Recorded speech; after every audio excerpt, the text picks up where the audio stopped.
서로가 그래서 그 학생 사셨고 그 마사지를 하는 그래서 그 다음에 강의받았고요. 실습하고 그 원가 마케팅 해서 전부 마케팅 다ประมาณต้องตก그ประมาณต้องก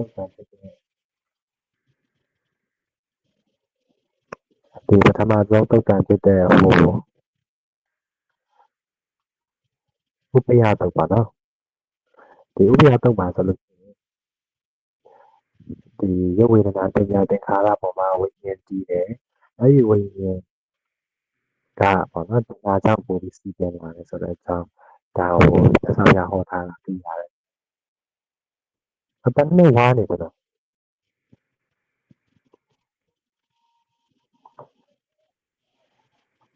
ကိုပညာဟိုအတန်လေးနဲ့ဝါရတန်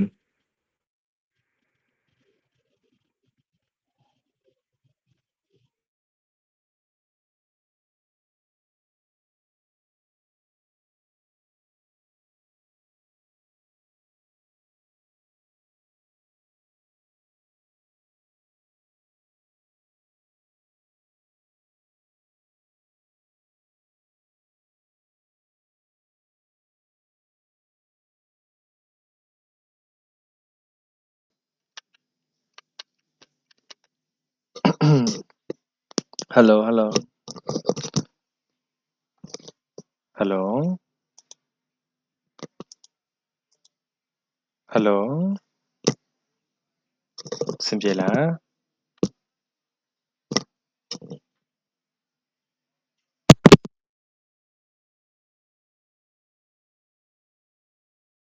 လား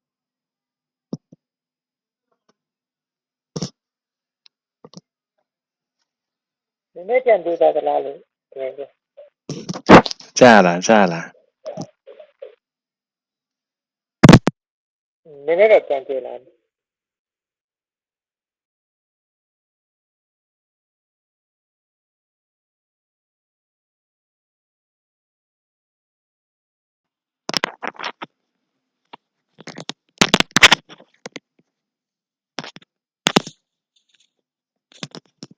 Hello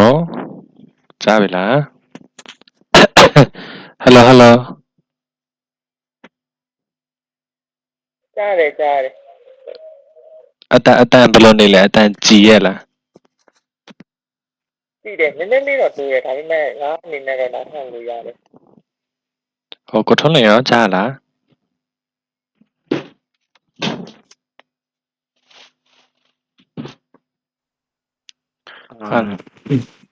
ကြားပါတယ်ရတယ် Okay တူတာပါ Okay ပါအဲ့ဆိုရင်ကျွန်တော်ဒီ mic ထဲမှာတော့တော်တော်ကျဲတယ် decibel တော့200 Okay အဲ့တော့ကလုံးဝမကြားရဘူးဆိုလို့ရှိရင်တစ်ချက်ပြောပြနော် Okay ပါအဲ့ဆိုရင်ဆက်ပြောမယ်နော်ကျွန်တော်ဒါဆိုရင်ကျွန်တော်ဒီပထမဆုံး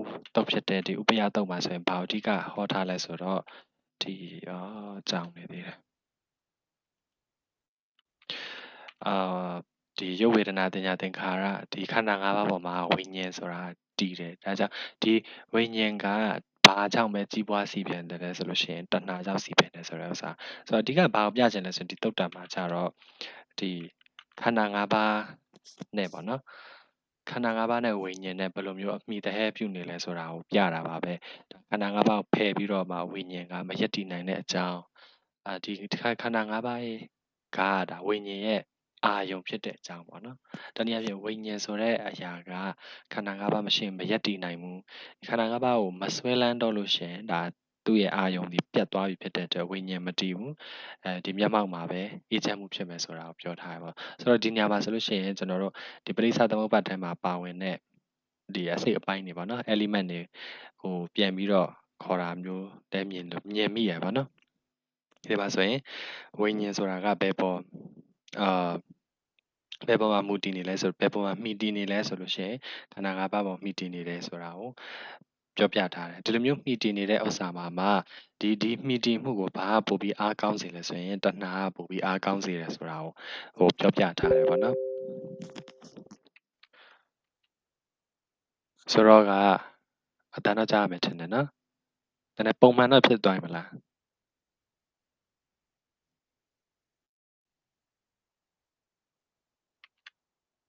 ဖြစ်လောက်မှာပါ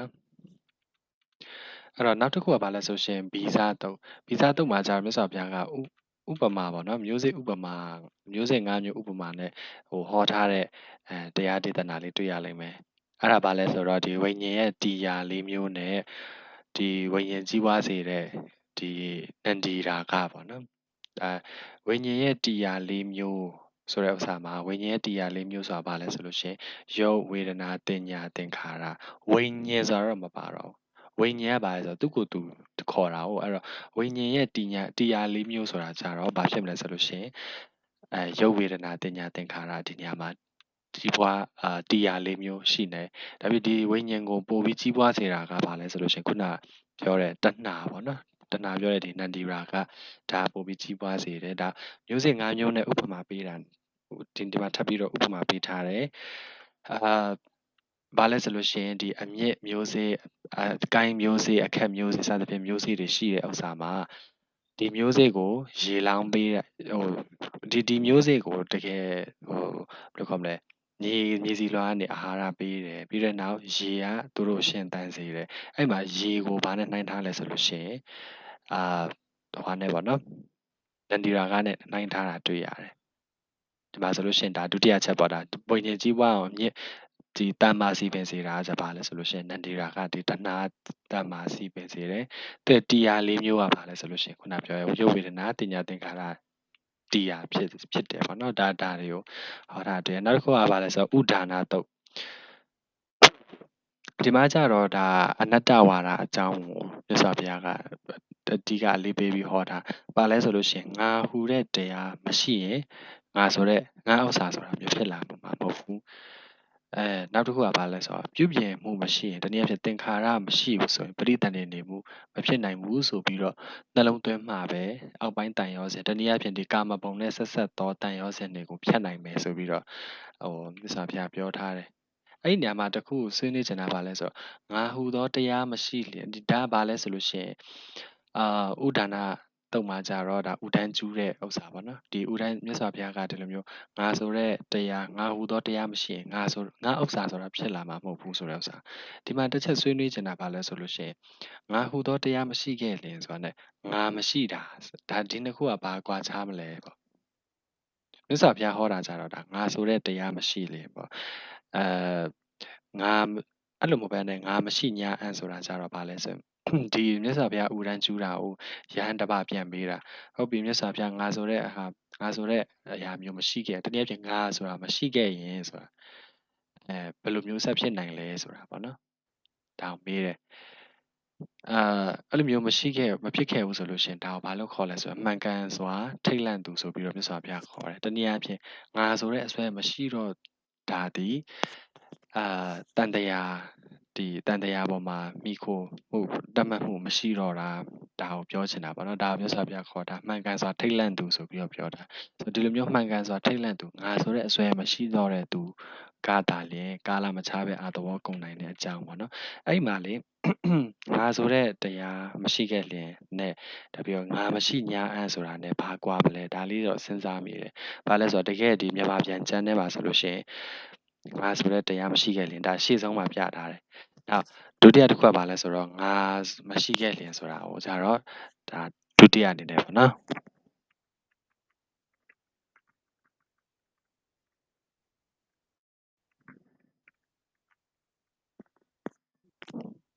ဟိုဟာလေအတန်ကြားကြလားမသိဘူး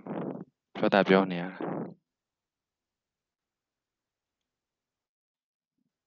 ဟယ်လို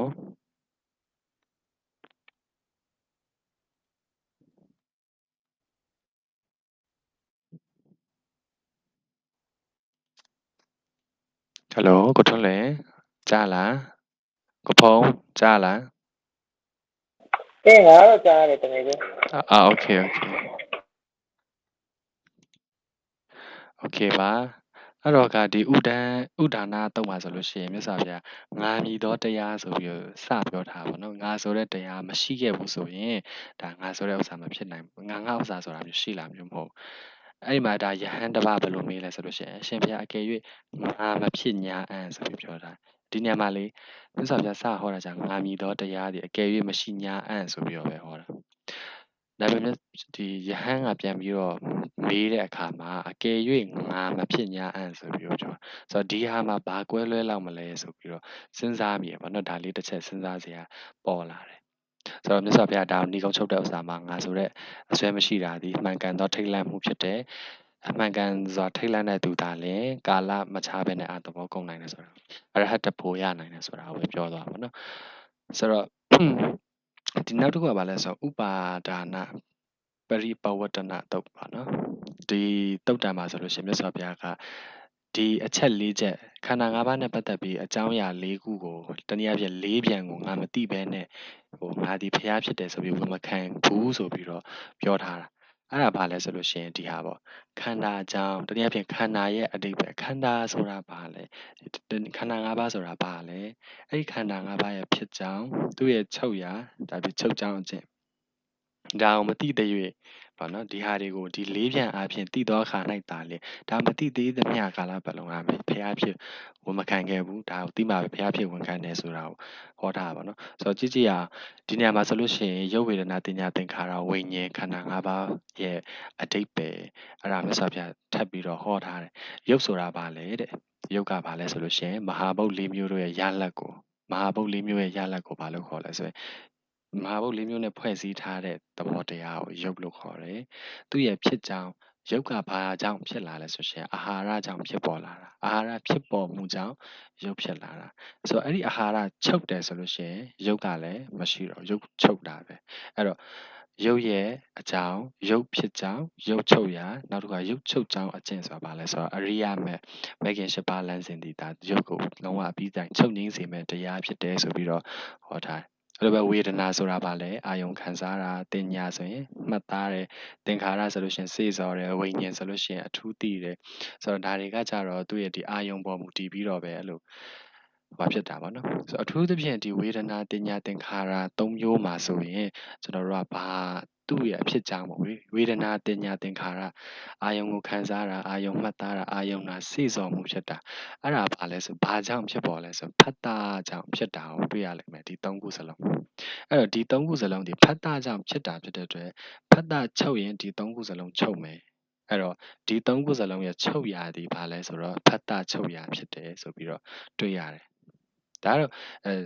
့ဒီခန္ဓာ၅ပါးအားလုံးချုပ်ငိမ့်စေတဲ့အကျင့်ဆိုရင်တော့ဒါဒီအားလုံးတည့်အတိုင်းအရိယာမဲ့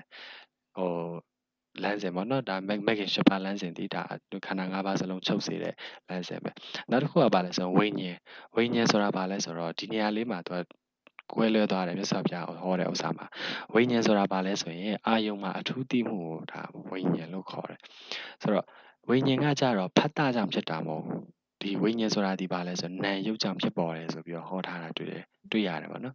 ်ဆိုတော့နာမ်ရုပ်ကြောင့်ဖြစ်ပေါ်တာဖြစ်တဲ့အတွက်နာမ်ရုပ်ချုပ်ရင်ဝိညာဉ်ချုပ်မယ်ဆိုပြီးတော့မြတ်စွာဘုရားဟောထားတယ်ဆိုတော့ပြန်ပြီးနှစ်ချုပ်ရမယ်ဆိုရင်အဲ့တော့ကျွန်တော်တို့ပြန်ပြီးအနှစ်ချုပ်ရမယ်ဆိုလို့ရှိရင်ဟိုလေအတန်မကြားရရင်ပြောနော်ဟိုအဲ့တော့ကျွန်တော်တို့ဒီတုတ်တံမှာဆိုရင်ဥပါဒါနပရိဘဝတ္တနာတုတ်မှာဆိုရင်ဒီလေးအကြောင်းအရာလေးခုပေါ့ခန္ဓာ၅ပါးရဲ့အတိတ်ပဲတနည်းအားဖြင့်ခန္ဓာ၅ပါးအကြောင်းခန္ဓာ၅ပါးဘာကြောင့်ဖြစ်ပေါ်လာတယ်လဲခန္ဓာ၅ပါးဒီဘယ်လိုခန္ဓာ၅ပါးရဲ့ချုပ်ရာဒီဘယ်နေရာမှာချုပ်တယ်လဲခန္ဓာ၅ပါးချုပ်စေတဲ့အကျင့်ကဘာလဲဆိုတဲ့အကြောင်းအရာလေးခုကိုမသိတဲ့၍မြတ်စွာဘုရားဒီဖျားဖြစ်ဝန်ခံတော်ဝန်မခံခဲ့ဘူးဆိုတာကိုဟောထားတဲ့တုတ်တံပါပဲအဲ့ဒါနဲ့ဆက်ဆက်ပြီးတော့နောက်ထပ်တုတ်တံတစ်ခုဘာလဲဆိုတော့ဒါတတ္တဌာနတုတ်ဆိုတဲ့ဥစ္စာမှာဆိုရင်ခုနှစ်ဌာနတို့၌လိမ္မာမှတာအလုံးစုံပြည့်စုံတယ်တနည်းအားဖြင့်အကြောင်းအရာလေးခုပေါ့ဒီအမြင်အားဖြင့်ပြောရမယ်ဆိုရင်အမြင်9မျိုးနဲ့ပြည့်စုံမှတာတကယ်ပြည့်စုံတဲ့လွတ်မြောက်သူအလုံးစုံပြည့်စုံသူဖြစ်မယ်ဆိုပြီးတော့ဟောထားတာဆိုတော့ဘာလဲဆိုတော့ခုနကတော့ပြောခဲ့တဲ့၄ချက်ပဲခန္ဓာရဲ့တစ်ခုခန္ဓာ၅ပါးရဲ့အဓိပ္ပာယ်ပေါ့နော်ခန္ဓာ၅ပါးအဓိပ္ပာယ်သူ့ရဲ့ဖြစ်ကြောင်းသူ့ရဲ့ချုပ်ရာသူ့ရဲ့ချုပ်ကြောင်းအကျင့်ဒါဒီခုနကပြခဲ့တဲ့ဇယားကြီးနဲ့အတူတူပဲသူအဓိပ္ပာယ်ချုပ်ကြောင်းဖြစ်ကြောင်းအကျင့်ဖြစ်ကြောင်းချုပ်ရာချုပ်ကြောင်းအကျင့်ဒါတွေကခုနကတော့ပြောခဲ့တဲ့အတိုင်းပဲဒါပေမဲ့နောက်တစ်ခုဘာတွေထပ်ပြီးပေါ်လာလဲဆိုလို့ရှိရင်ဒီခန္ဓာ၅ပါးရဲ့တာယာပွဲကိုသိရမယ် ခန္ဓာ၅ပါးရဲ့တာယာပွဲဆိုတာဘာကြောင့်လဲဆိုရင်ခန္ဓာကိုယ်ကြောင့်ပေါ့နော်ဒီခန္ဓာ၅ပါးကြောင့်ကိုယ်ချမ်းသာတာစိတ်ချမ်းသာတာဒါကိုတာယာပွဲလို့ခေါ်တယ်။နောက်ခန္ဓာရဲ့အပြစ်ခုနရုပ်ဝေဒနာတင်ညာသင်္ခါရရဲ့အပြစ်အဲ့ဒါရဲ့အပြစ်ကိုလည်းသိရမယ်တဲ့။ဘာလဲဆိုတော့ခန္ဓာရဲ့အပြစ်ဆိုတာကခုနတာယာမှုလေးကမမြဲနေတာအဲ့ဒီခန္ဓာရဲ့မမြဲခြင်းဖောက်ပြန်ခြင်းသဘောတရားဒီဘာလဲဆိုတော့ခန္ဓာရဲ့အပြစ်ဖြစ်တယ်ဆိုပြီးတော့ဟောထားတယ်ဒါကိုလည်းသိရမယ်နောက်တစ်ခုခန္ဓာကနေလွတ်မြောက်မှုကိုလည်းသိရမယ်ပေါ့ဆိုတော့ခန္ဓာကနေဘယ်လိုလွတ်မြောက်နိုင်လဲဆိုတော့တနည်းအားဖြင့်ဒါခန္ဓာရဲ့ခန္ဓာကိုယ်ပေါ်မှာဒီရုပ်ဝေဒနာတင်ညာသင်္ခါရခန္ဓာ၅ပါးပေါ်မှာဆွဲမဲ့မှုကိုပယ်ဖြောက်တာကိုဘာလို့ခေါ်လဲဆိုရင်လွတ်မြောက်မှုလို့ခေါ်တယ်အဲ့တော့လေကျွန်တော်ဒီနေရာမှာပေါ့နော်စာအုပ်စာတိုင်းရှင်းတာမဟုတ်ဘဲနဲ့နည်းနည်းသုံးသပ်ချက်လုပ်လို့ရတာပါလဲဆိုတော့မြတ်စွာဘုရားကအကောင်းမြင်ဝါဒလည်းမဟုတ်ဘူးအဆိုးမြင်ဝါဒလည်းမဟုတ်သူဒီအရှိကိုအရှိတိုင်းလက်ခံတယ်ပေါ့နော်အမှန်မြင်ဝါဒဖြစ်တယ်ဆိုပြီးတော့ပြောလို့ရဘာလို့လဲဆိုတော့ဘဝကြီးကတာယာပွဲအပြည့်ပဲဘဝကြီးကဒါမှမဟုတ်ဒုက္ခတွေကြီးပဲဆိုပြီးတော့ပြောတာမဟုတ်ဘူးဘဝမှာတာယာပွဲရှိတယ်တနည်းအားဖြင့်ဒီခန္ဓာ၅ပါးမှာတာယာပွဲလည်းရှိတယ်ခန္ဓာ၅ပါးမှာအပြစ်လည်းရှိတယ်ဒီကနေလွတ်မြောက်နိုင်တာလည်းရှိတယ်ဆိုပြီးသုံးချက်လုံးပြောထားတယ်ဆိုတော့ဘာကြောင့်တာယာလဲဆိုရင်ဒီခန္ဓာ၅ပါးကြောင့်ဖြစ်ပေါ်လာတဲ့ချမ်းသာမှုပေါ့နော်ကိုယ်ချမ်းသာစိတ်ချမ်းသာဒါလေးတွေကိုတာယာပွဲလို့ခေါ်တာပေါ့အဲ့ဒီချမ်းသာမှုလေးတွေကအမြဲတမ်းမရနိုင်တာအမြဲတမ်းမရနိုင်ဘူးမတည်တတ်ဘူးရေရှည်မမြဲဘူးဒါဒီပါလဲဆိုတော့အဲ့ဒီခန္ဓာ၅ပါးရဲ့ဒုက္ခဖြစ်တယ်ဒီချက်လေးတွေဟောထားတယ်ဒါအပြင်ဒီကနေလွတ်ချင်သလားလွတ်ချင်လို့ရှိရင်လွယ်လွယ်လေးဒီပေါ်မှာမဆွဲလန်းနဲ့ဒါခန္ဓာ၅ပါးပေါ်မှာမဆွဲလန်းမှုပယ်ဖြောက်ပါဒါဆိုလို့ရှိရင်လွတ်မယ်ပေါ့ဆိုပြီးဒီလိုအမှန်မြင်ပေါ့နော်အမှန်မြင်ဝါဒဆိုတာကိုတွေ့သုံးသပ်လို့ရတယ်ပေါ့နောက်တစ်တုတ်ကပါလဲဆိုရှင်ဒါတမ္မာသမ္ဗုဒ္ဓတုတ်ဆိုပြီးတော့ဒီနေရာမှာကြတော့မြတ်စွာဘုရားနဲ့ဒါပညာဝိပုဒ္ဓယဟန်တနည်းအားဖြင့်ကိလေသာနဲ့လွတ်မြောက်သွားတဲ့အရဟတဖို့စိုက်သွားတဲ့ယဟန်ပေါ့နော်ဒီမြတ်စွာဘုရားရဲ့ယဟန်တာရဲ့ဒီနှစ်ပါးရှင်တဲ့ခါကြမှာအခါကြလို့ရှင်ကိလေသာကနေလွတ်မြောက်တာချင်းအတူတူเนาะနှစ်ပါးစလုံးအာသဘောတွေကုန်ခန်းတာချင်းအတူတူမြတ်စွာဘုရားဘယ်လိုထူးခြားတယ်လဲဆိုတော့ပြီးတော့ဟောထားတဲ့တုတ်တန်အဲ့တော့မြတ်စွာဘုရားဘာထူးခြားလဲဆိုတော့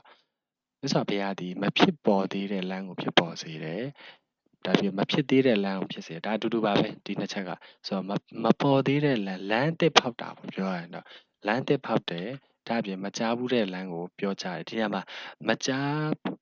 ပြောကြားဘူးသေးသောလမ်းဆိုတာဘာလဲဆိုလို့ရှိရင်မပြောကြားဘူးသေးသောဆိုတာကိုပြောဒီတိုင်းမမှတ်ယူဘဲနဲ့လမ်းမညွှန်ဘူးသေးတဲ့လမ်းကိုပြောချင်တာမညွှန်ဘူးသေးတဲ့လမ်းလေဒါပြောကြားတယ်ဆိုတာဒီလမ်းညွှန်တာကိုအဓိကအဓိပ္ပာယ်ပေါ်တာအဲ့တော့ဘယ်သူမှမညွှန်ဘူးသေးတဲ့လမ်းကိုလမ်းညွှန်ပြတယ်နောက်ဒီလမ်းကိုလည်းသူကိုယ်တိုင်သိတယ်သိတော်မူတယ်လမ်းမှာကျွမ်းကျင်တဲ့လိမ္မာတော်မူတယ်ဆိုတော့အဲ့မဖြစ်ပေါ်သေးသောလမ်းဆိုတာဒီအားလုံးသိပါတယ်ဒါမဂ်ခင်၈ပါးလမ်းစဉ်ဒါပေမဲ့ဘာကထူးခြားသွားလဲဆိုလို့ရှိရင်ဒီမဂ်ခင်၈ပါးလမ်းစဉ်ဆိုတာကမြတ်စွာဘုရားတို့ပေါ်မှပဲပွင့်ထွန်းမှဘုရားတွေပွင့်မှပဲကြားနာရတဲ့တရားဖြစ်တယ်ဆိုတော့ကျန်တဲ့ဒီမြတ်စွာဘုရားမပွင့်သေးတဲ့ကာလတွေမှာ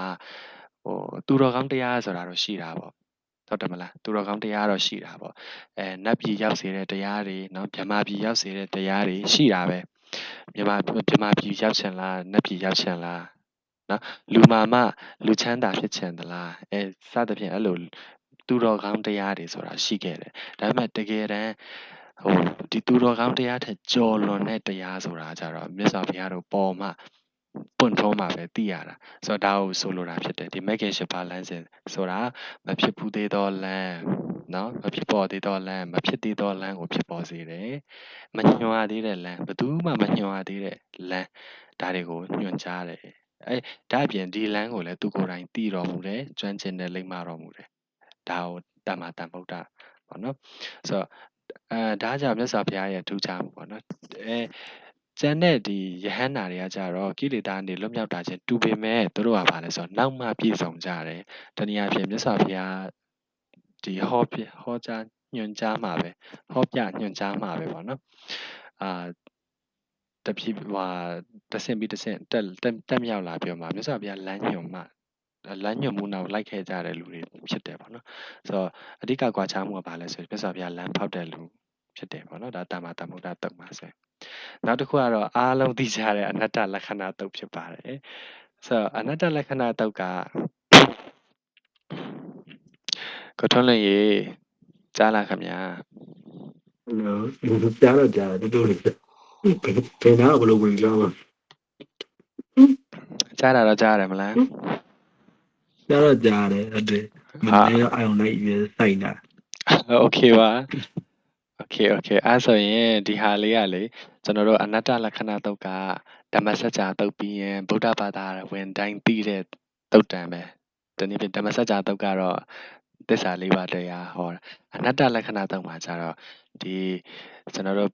တရားဝါဒဗုဒ္ဓဘာသာဒီဗုဒ္ဓဘာသာရဲ့အဓိကလက်ဆွဲမူဝါဒဖြစ်တဲ့အနတ္တဝါဒကိုရှင်းထားတာပေါ့နော်ဆိုတော့ဒါတုတ်တံမှာပါတဲ့အရာဟာအကုန်လုံးအားလုံးရင်းနှီးပြီးသားဒါပေမဲ့အမြင်တစ်မျိုးအပြင်ကျွန်တော်တို့ကြည့်ရအောင်မြတ်စွာဘုရားကဒီအနတ္တဝါဒကိုပေါ့နော်သူမြတ်စွာဘုရားဖြစ်ခဲ့တဲ့ဒီအချိန်မှာဆိုရင်အတ္တဝါဒတွေပဲလွှမ်းမိုးနေတာ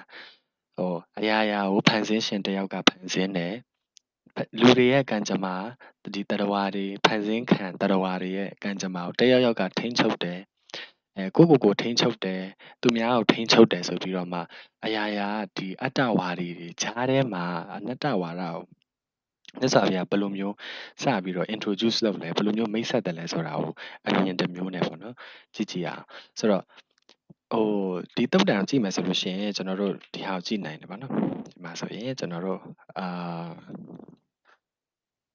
ဒီတုတ်တံရဲ့အစပိုင်းမှာဆိုတော့အားလုံးသိတဲ့အတိုင်းဒါနော်ယဟန်တို့ရုပ်တည်အတ္တမဟုတ်ဟိုစတာတော့ဟုတ်တယ်ယဟန်တို့ရုပ်ဆိုတာအတ္တမဟုတ်ဘူးဆိုတာနဲ့စတာဒါပေမဲ့အတ္တမဟုတ်ကြောင်းကိုရှင်းပြတယ်ဒီတိုင်းပဲဗလိုင်းကြီးငါပြောတာမှန်တယ်ရုပ်ဆိုတာအတ္တမဟုတ်ဘူးဆိုပြီးတော့မှတ်ထားဆိုပြီးတော့ဗလိုင်းကြီးမမှတ်ခိုင်းဘူးရှင်းပြတယ်ဆိုတော့ဒီတုတ်တန်ရဲ့ဒီအပိုင်းပေါ့နော်သူတစ်ပြည့်ဒီအနတ္တဝါဒကိုကြိုးချောင်းညီညွတ်စွာရှင်းပြပြီးမှပဲဒါကိုပြောပြတာပေါ့နော်ဒါကြိုးချောင်းညီညွတ်စွာရှင်းပြပြီးတော့မှပဲဒီဟာကိုဘယ်လိုခေါ်လဲဆိုဘယ်ဘိုင်းနေမှာတွေ့ရလဲဆိုလို့ရှိရင်တကယ်လို့များခန္ဓာ၅ပါးဟာအတ္တဖြစ်ခဲ့မယ်ဆိုလို့ရှိရင်နင်တို့မှာနာကျင်စရာဖြစ်မှာမဟုတ်ဘူးဘာလို့လဲဆိုတော့တရဝါတို့ဆိုတာဟာနာကျင်တာဟိုဒုက္ခဆင်းရဲဒုက္ခခံစားရတာဘယ်သူမှမကြိုက်ကြဘူးအဲ့တော့ကိုယ်တိုင်ဒါတနည်းအားဖြင့်အတ္တဆိုတာကိုကိုယ်တိုင်ထိန်းချုပ်နိုင်တဲ့အရာတစ်ခုပေါ့အရာရာကိုယ်တိုင်ထိန်းချုပ်နိုင်တယ်ဆိုရင်ကိုနာကျင်အောင်ဘယ်သူမှလုပ်မှာမဟုတ်တာဆိုတော့ကြိုးချောင်းညီညွတ်မှုပေါ့နော်ကြိုးချောင်းဆင်ခြင်မှုနဲ့သစ္စာပြစားတယ်ဆိုတော့ဒီအပိုင်းလေးတွေပေါ့ယဟန်တို့ယုတ်တိအတ္တမဟုတ်ယုတ်တိအတ္တဖြစ်ခဲ့ညာအံ့ဤယုတ်တိနာကျင်ခြင်းမှာမဖြစ်ရဆိုပြီးတော့ပြောတာဆိုတော့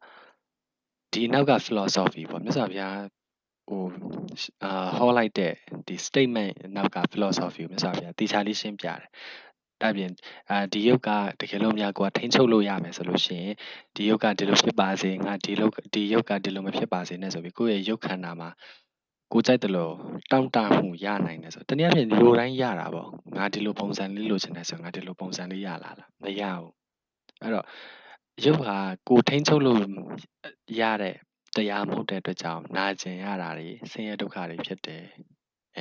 ဆိုတော့အဲ့ဒါကိုဒီ reasoning ဒီကြိုးချောင်းဆင်ခြင်မှုနဲ့ရှင်းပြသွားတာတွေ့ရတယ်ဒါနဲ့စရတယ်ပေါ့နော်ဆိုတော့တကယ်လို့များအတ္တဖြစ်ခဲ့မယ်ဆိုရင်မင်းတို့တွေဒုက္ခရောက်မှာမဟုတ်ဘူးဆိုတာနဲ့နောက်တစ်ခုကဘာလဲဆိုတော့လူတွေရဲ့ပင်ကိုယ်တဘာဝကိုမြတ်စွာဘုရားအသုံးပြုတယ်နောက်တစ်ချက်ကဘာလဲဆိုတော့လူတွေဆိုတာကမတည်မြဲတာမတင့်တယ်တာကိုမကြိုက်ကြဘူးမတည်မြဲတာမတင့်တယ်တာမကြိုက်ကြဟိုကောင်းတရားတော့ရှိတယ်ဒါပေမဲ့အမြဲတမ်းမတည်မြဲနေဘူးဆိုလူတွေကမကြိုက်ကြဘူးအဲ့လိုပဲမတင့်တယ်တဲ့အရာဆိုလည်းမကြိုက်ကြဒါတော့ထားပါတော့ဆိုတော့ဒါဘာလဲဆိုရင်တာမန်ဒါလူတရားဖြစ်လာပြီဆိုလူသဘောတဘာဝအဲ့လိုမျိုးပေါ့ဆိုတော့ဒီဟာကိုအသုံးပြုပြီးတော့မှမြတ်စွာဘုရားကဒီအနတ္တဝါဒကိုဘယ်လိုဟောလဲဆိုရင်ခုနလိုပေါ့ရုပ်ဆိုတာကဒီဘိုင်းနေပေါ့နော်ရုပ်ဝေဒနာတင်ညာသင်္ခါရဝိညာဉ်တွေကအတ္တမဟုတ်ဘူးတကယ်လို့များအတ္တဖြစ်မယ်ဆိုရင်မင်းတို့ထိန်းချုပ်နိုင်လိမ့်မယ်အဲ့တော့ဒီနေရာမှာဝိညာဉ်ယဟန်တို့ဒါဘယ်လိုမြင်တယ်လဲရုပ်ကမြဲသလားမမြဲဘူးလားမမြဲပါရှင်ဗျာမမြဲတဲ့ရုပ်ကဆင်းရဲလားချမ်းသာလားဆင်းရဲပါရှင်ဗျာဒီအပိုင်းလေးတွေလေဒါအားလုံးယဉ်နှိမှာပါဒီပိုင်းတွေအဲ့တော့မမြဲတဲ့ဆင်းရဲတဲ့ဒီဖောက်ပြန်ခြင်းသဘောရှိရုပ်ကိုဒါငါဥစ္စာဆိုပြီးတော့မင်းတို့ခေါ်ခြင်းရင်တလားဆိုပြီးတော့ပြောတာတနည်းအားဖြင့် ဟုတ်ပြီမမြဲတာမမြဲလို့ဆင်းရဲတယ်ဒီမမြဲသောဆင်းရဲသောဖောက်ပြန်ခြင်းသဘောရှိသောအမြဲတမ်းပြောင်းလဲတတ်တဲ့သဘောကြီးကိုမင်းတို့ကငါဆိုပြီးတော့ပိုင်ခြင်းသလားဆိုပြီးတော့မေးတာတနည်းအားဖြင့်ဒါကိုငါရဲ့ကိုယ်အတ္တဆိုပြီးတော့မှရှုသင့်ရဲ့လားပေါ့နော်ဒါငါရဲ့ကိုယ်ပိုင်ငါထိန်းချုပ်လို့ရတဲ့သဘောတဘာဝဆိုပြီးတော့ပြောရင်တင့်လျော်ပါမလားဆိုပြီးတော့မေးတယ်ပေါ့ဆိုတော့ဘယ်သူမှကိုထိန်းချုပ်လို့မရတဲ့အရာကိုအဆိုးမရတဲ့အရာကိုငါဟာဆိုပြီးတော့ဘယ်သူမှတော့မပိုင်ချင်ကြအောင်ဒီဟာသဘောတဘာဝကိုတုံးတာပါနော်ဆိုတော့ကိုအပြည့်အဝထိန်းချုပ်လို့လည်းရမယ်တီလဲတီတတ်မယ်တင့်လဲတင့်တယ်မယ်အဲ့ဒါဒီလိုအရာမျိုးမှလူတွေကငါဆိုပြီးတော့ယူချင်ကြတာဒါပေမဲ့ဒီလောကမှာရှိသမျှအရာအလုံးဒီကိုဘာမှထိန်းချုပ်လို့မရဘူးဆိုတော့မြတ်စွာဘုရားပြောလိုက်တာပေါ့နော်ဆိုတော့လူသဘောတဘာဝဒီမတင့်တယ်မတည်မြဲတာတွေမနှစ်သက်တဲ့သဘောအသုံးပြုပြီးဟောတာဒါအပြင်နောက်ဆုံးမှာဆိုရင်ဆိုတော့မြတ်စွာဘုရားဗာသင်ပေးလဲဆိုတော့ဒီခန္ဓာတွေကိုဒီခန္ဓာ၅ပါးကိုနိမှန်လမ်းမှန်ရှုတတ်တဲ့ရှုတတ်အောင်သင်ပေးတယ်ဒီနိမှန်လမ်းမှန်ဘယ်လိုရှုရမလဲဆိုတာသင်ပေးတယ်အဲ့ဒီမှာဘယ်လိုရှုရမလဲဆိုရင်အမှန်တန်ရိုးရှင်းတယ်ဒီယုတ်ဒီခန္ဓာပေါ့နော်ရုပ်ဝေဒနာတင်ညာသင်္ခါရဝိညာဉ်ဒီခန္ဓာ၅ပါးကိုငါဤကိုအတ္တမဟုတ်ဆိုပြီးတော့ရှုရုံပဲတနည်းအားဖြင့်ဒါအသေးစိတ်ပြောရမယ်ဆိုလို့ရှိရင်နော်အသေးစိတ်ပြောရမယ်ဆိုလို့ရှိရင်ရုပ်နဲ့ပတ်သက်လို့ရှိရင်ရုပ်ပခန္ဓာပေါ့နော်ရုပ်ပခန္ဓာဒီရုပ်ဒီငါဥစ္စာမဟုတ်ဘူးငါကိုယ်တိုင်လည်းမဟုတ်ဘူးငါထိန်းချုပ်လို့ရတဲ့ငါအတ္တလည်းမဟုတ်ဘူးဆိုပြီးတော့ရှုရမယ်ပေါ့နော်ဒီလိုရှုပွားရမယ်ဒီလိုရှုပွားတဲ့အခါကျမှပဲဒီလိုဒီမှန်လမ်းမှရှုမှပဲဘာဖြစ်မလဲဆိုလို့ရှိရင်ရုပ်ကိုတဖြည်းဖြည်းညှိငွေ့လာမယ်ညှိငွေ့မှပဲဆွဲလန်းမှုကင်းမယ်ဆွဲလန်းမှုကင်းတာကြောင့်လွတ်မြောက်မယ်လွတ်မြောက်တဲ့အခါလွတ်မြောက်တယ်ဆိုတာဒါကိလေသာလွတ်မြောက်တာကိုဆိုလိုတာဆိုတော့လွတ်မြောက်တဲ့အခါကျရင်လွတ်မြောက်ပြီဆိုပြီးသိဉာဏ်ဖြစ်ပေါ်သွားမယ်ဆိုပြီးပြောတယ်အဲ့တော့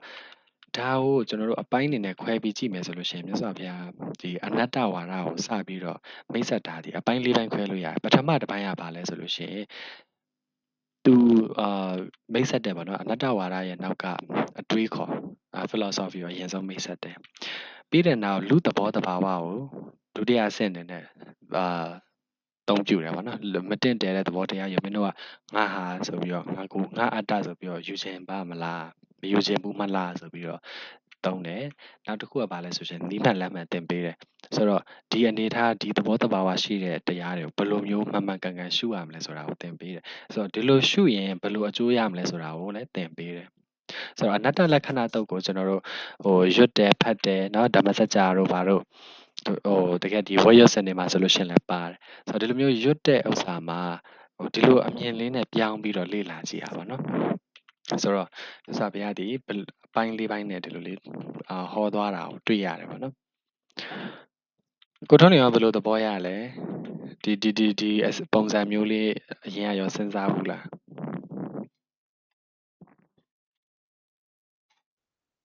ဟိုဟာဘယ်ပြောမလဲအနတ္တလက္ခဏာတုတ်ကဒီကျွန်တော်တို့ဒီကြားနေကြတဲ့အတိုင်းပေါ့နော်ဒီဓမ္မစကြာတရားဥပြီးတဲ့အခါမှာအနတ္တလက္ခဏာတုတ်ကိုတစ်ခါတည်းတစ်ပြိုင်နက်ဟောပြန်တဲ့ဆိုတော့ဒါပေမဲ့ဒီဓမ္မစကြာတရားပြီးနောက်မှာတစ်ခါတည်းဟောတာပေါ့နော်တစ်ခါတည်းဟောတာဆိုတော့ဘာလို့ဒါရုပ်ရင်စဟောလဲဆိုလို့ရှိရင်အနတ္တလက္ခဏာတုတ်ကကျွန်တော်တို့အဲဒီခုနကကိုပညာပြောသလိုပါပဲကျွန်တော်တို့အိန္ဒိယဒီဗုဒ္ဓပွင့်တဲ့ချိန်မှာပေါ့နော်အဲ့တော့အတ္တဝါဒတွေကဘုံလုံးလွှမ်းမိုးနေအိန္ဒိယလိုတိုက်လုံးလွှမ်းမိုးနေတဲ့ကြောင့်မို့ဒီအတ္တဝါဒကိုဘယ်လိုလဲဆိုတော့ပြန်ပြီးတော့ချိုးဖြတ်နိုင်မှုကိုဒီအနတ္တလက္ခဏာတုံးမှာပါပြီးတော့ဒီအနတ္တဝါဒရဲ့ဒီကြိုးကြောင်းစီလျော်မှုကတခါတည်း proof ပြတာပေါ့နော်မဟုတ်ဘဲနဲ့အတ္တဝါဒရမှားနေတယ်ဆိုပြီးတော့ပဲပြောပြီးတော့အဲ့အတ္တဝါဒမှားတယ်ဆိုလို့ရှိရင်အတ္တဝါဒရဲ့စံကျင်ဘက်အနတ္တဝါဒအမှန်တယ်လို့ပဲပြောလိုက်လို့ဆိုလို့ရှိရင်ဗုဒ္ဓကိုဘယ်သူမှယုံမှာမဟုတ်လေဆိုတဲ့အခါကျတော့ဒီအနတ္တလက္ခဏာတုံးမှာဒီအနတ္တရဲ့သဘောတဘာဝဆိုတဲ့လက္ခဏာတွေကိုတခါတည်းထည့်သွင်းပြီးတော့ပြောလိုက်တဲ့အခါမှာဒီခုနကသူဟောလိုက်တဲ့ဒီအနတ္တလက္ခဏာတုံးကိုဟောတာကပစ္စဝဂ္ဂိ၅ပါးကိုဟောတာဟုတ်ဆိုတော့ဒီပစ္စဝဂ္ဂိ၅ဦးကလည်းနည်းနည်းရမဟုတ်ဘူးလေဆိုတော့သူကဒုက္ခမှာလည်းပဲဒုက္ခစရိယာတွေမကျင့်ခင်မှာလည်းပဲသူတို့တွေကပုံနာတွေဖြစ်ခဲ့ကြတယ်ပြီးလို့ရှိရင်ဘေဒင်ဟောပုံနာတွေဖြစ်ခဲ့ကြတဲ့ကြောင့်သူတို့ကလည်းအိန္ဒိယတိုင်းမှာဆိုလို့ရှိရင်နာမည်ကျော်ပဲဟုတ်ဆိုတော့ဒီနာမည်ကျော်တွေက ကိုအနတ္တရဲ့လက္ခဏာတွေကိုဟောကြားလိုက်တဲ့အတွက်ကြောင့်မလို့လည်းပဲဒီအတ္တဝါဒကိုဘယ်လိုပြောမလဲတော်တော်အာတိမ်မုံရသွားတာပေါ့လေဆိုတော့အဲ့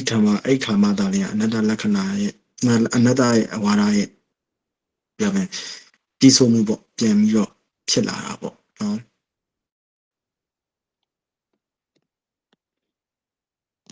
အဲ့တော့ဟိုပြောရလို့ရှိရင်အခုကမြတ်စွာဘုရားဒါအနတ္တဝါဒကို proof လုပ်တာပေါ့သင်္ချာသဘောရလို့မယ်ဆိုတက်တည်ပြချက် ဟုတ် ပေါ့ တယ် နော် ဟုတ်တယ် တက်တည်ပြချက်ကိုမှ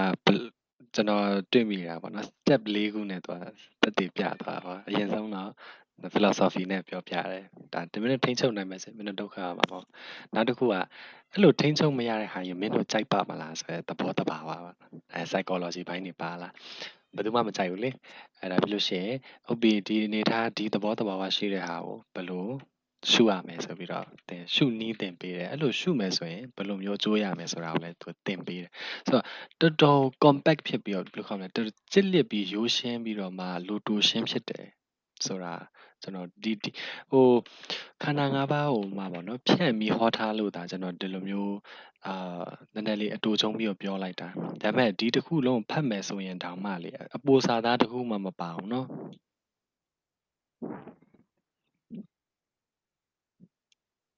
တချို့တော့တန်နေမှာကြာနည်းနည်းဖောင်းပွားနေရရှိရလေပေယာလာတွေအများကြီးဖောင်းပွားနေဒါပေမဲ့ဒီမှာကြာတော့ပေယာလာထိုးရလောက်တဲ့ TV ဟောမှာဖြစ်ဘူး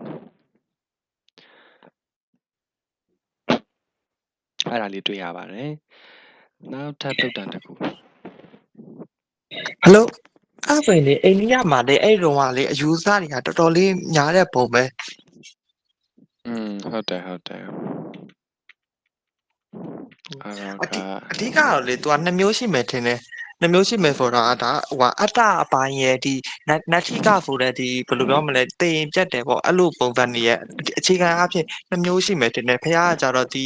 မေဖီမာပရိပဒါအမြင်ကကြည့်မယ်ဆိုရင်ဒီနှစ်ခုတည်းကဘယ်လိုပြောမလဲခွဲထွက်သွားတဲ့ပုံစံမျိုးလို့တော့ထင်တယ်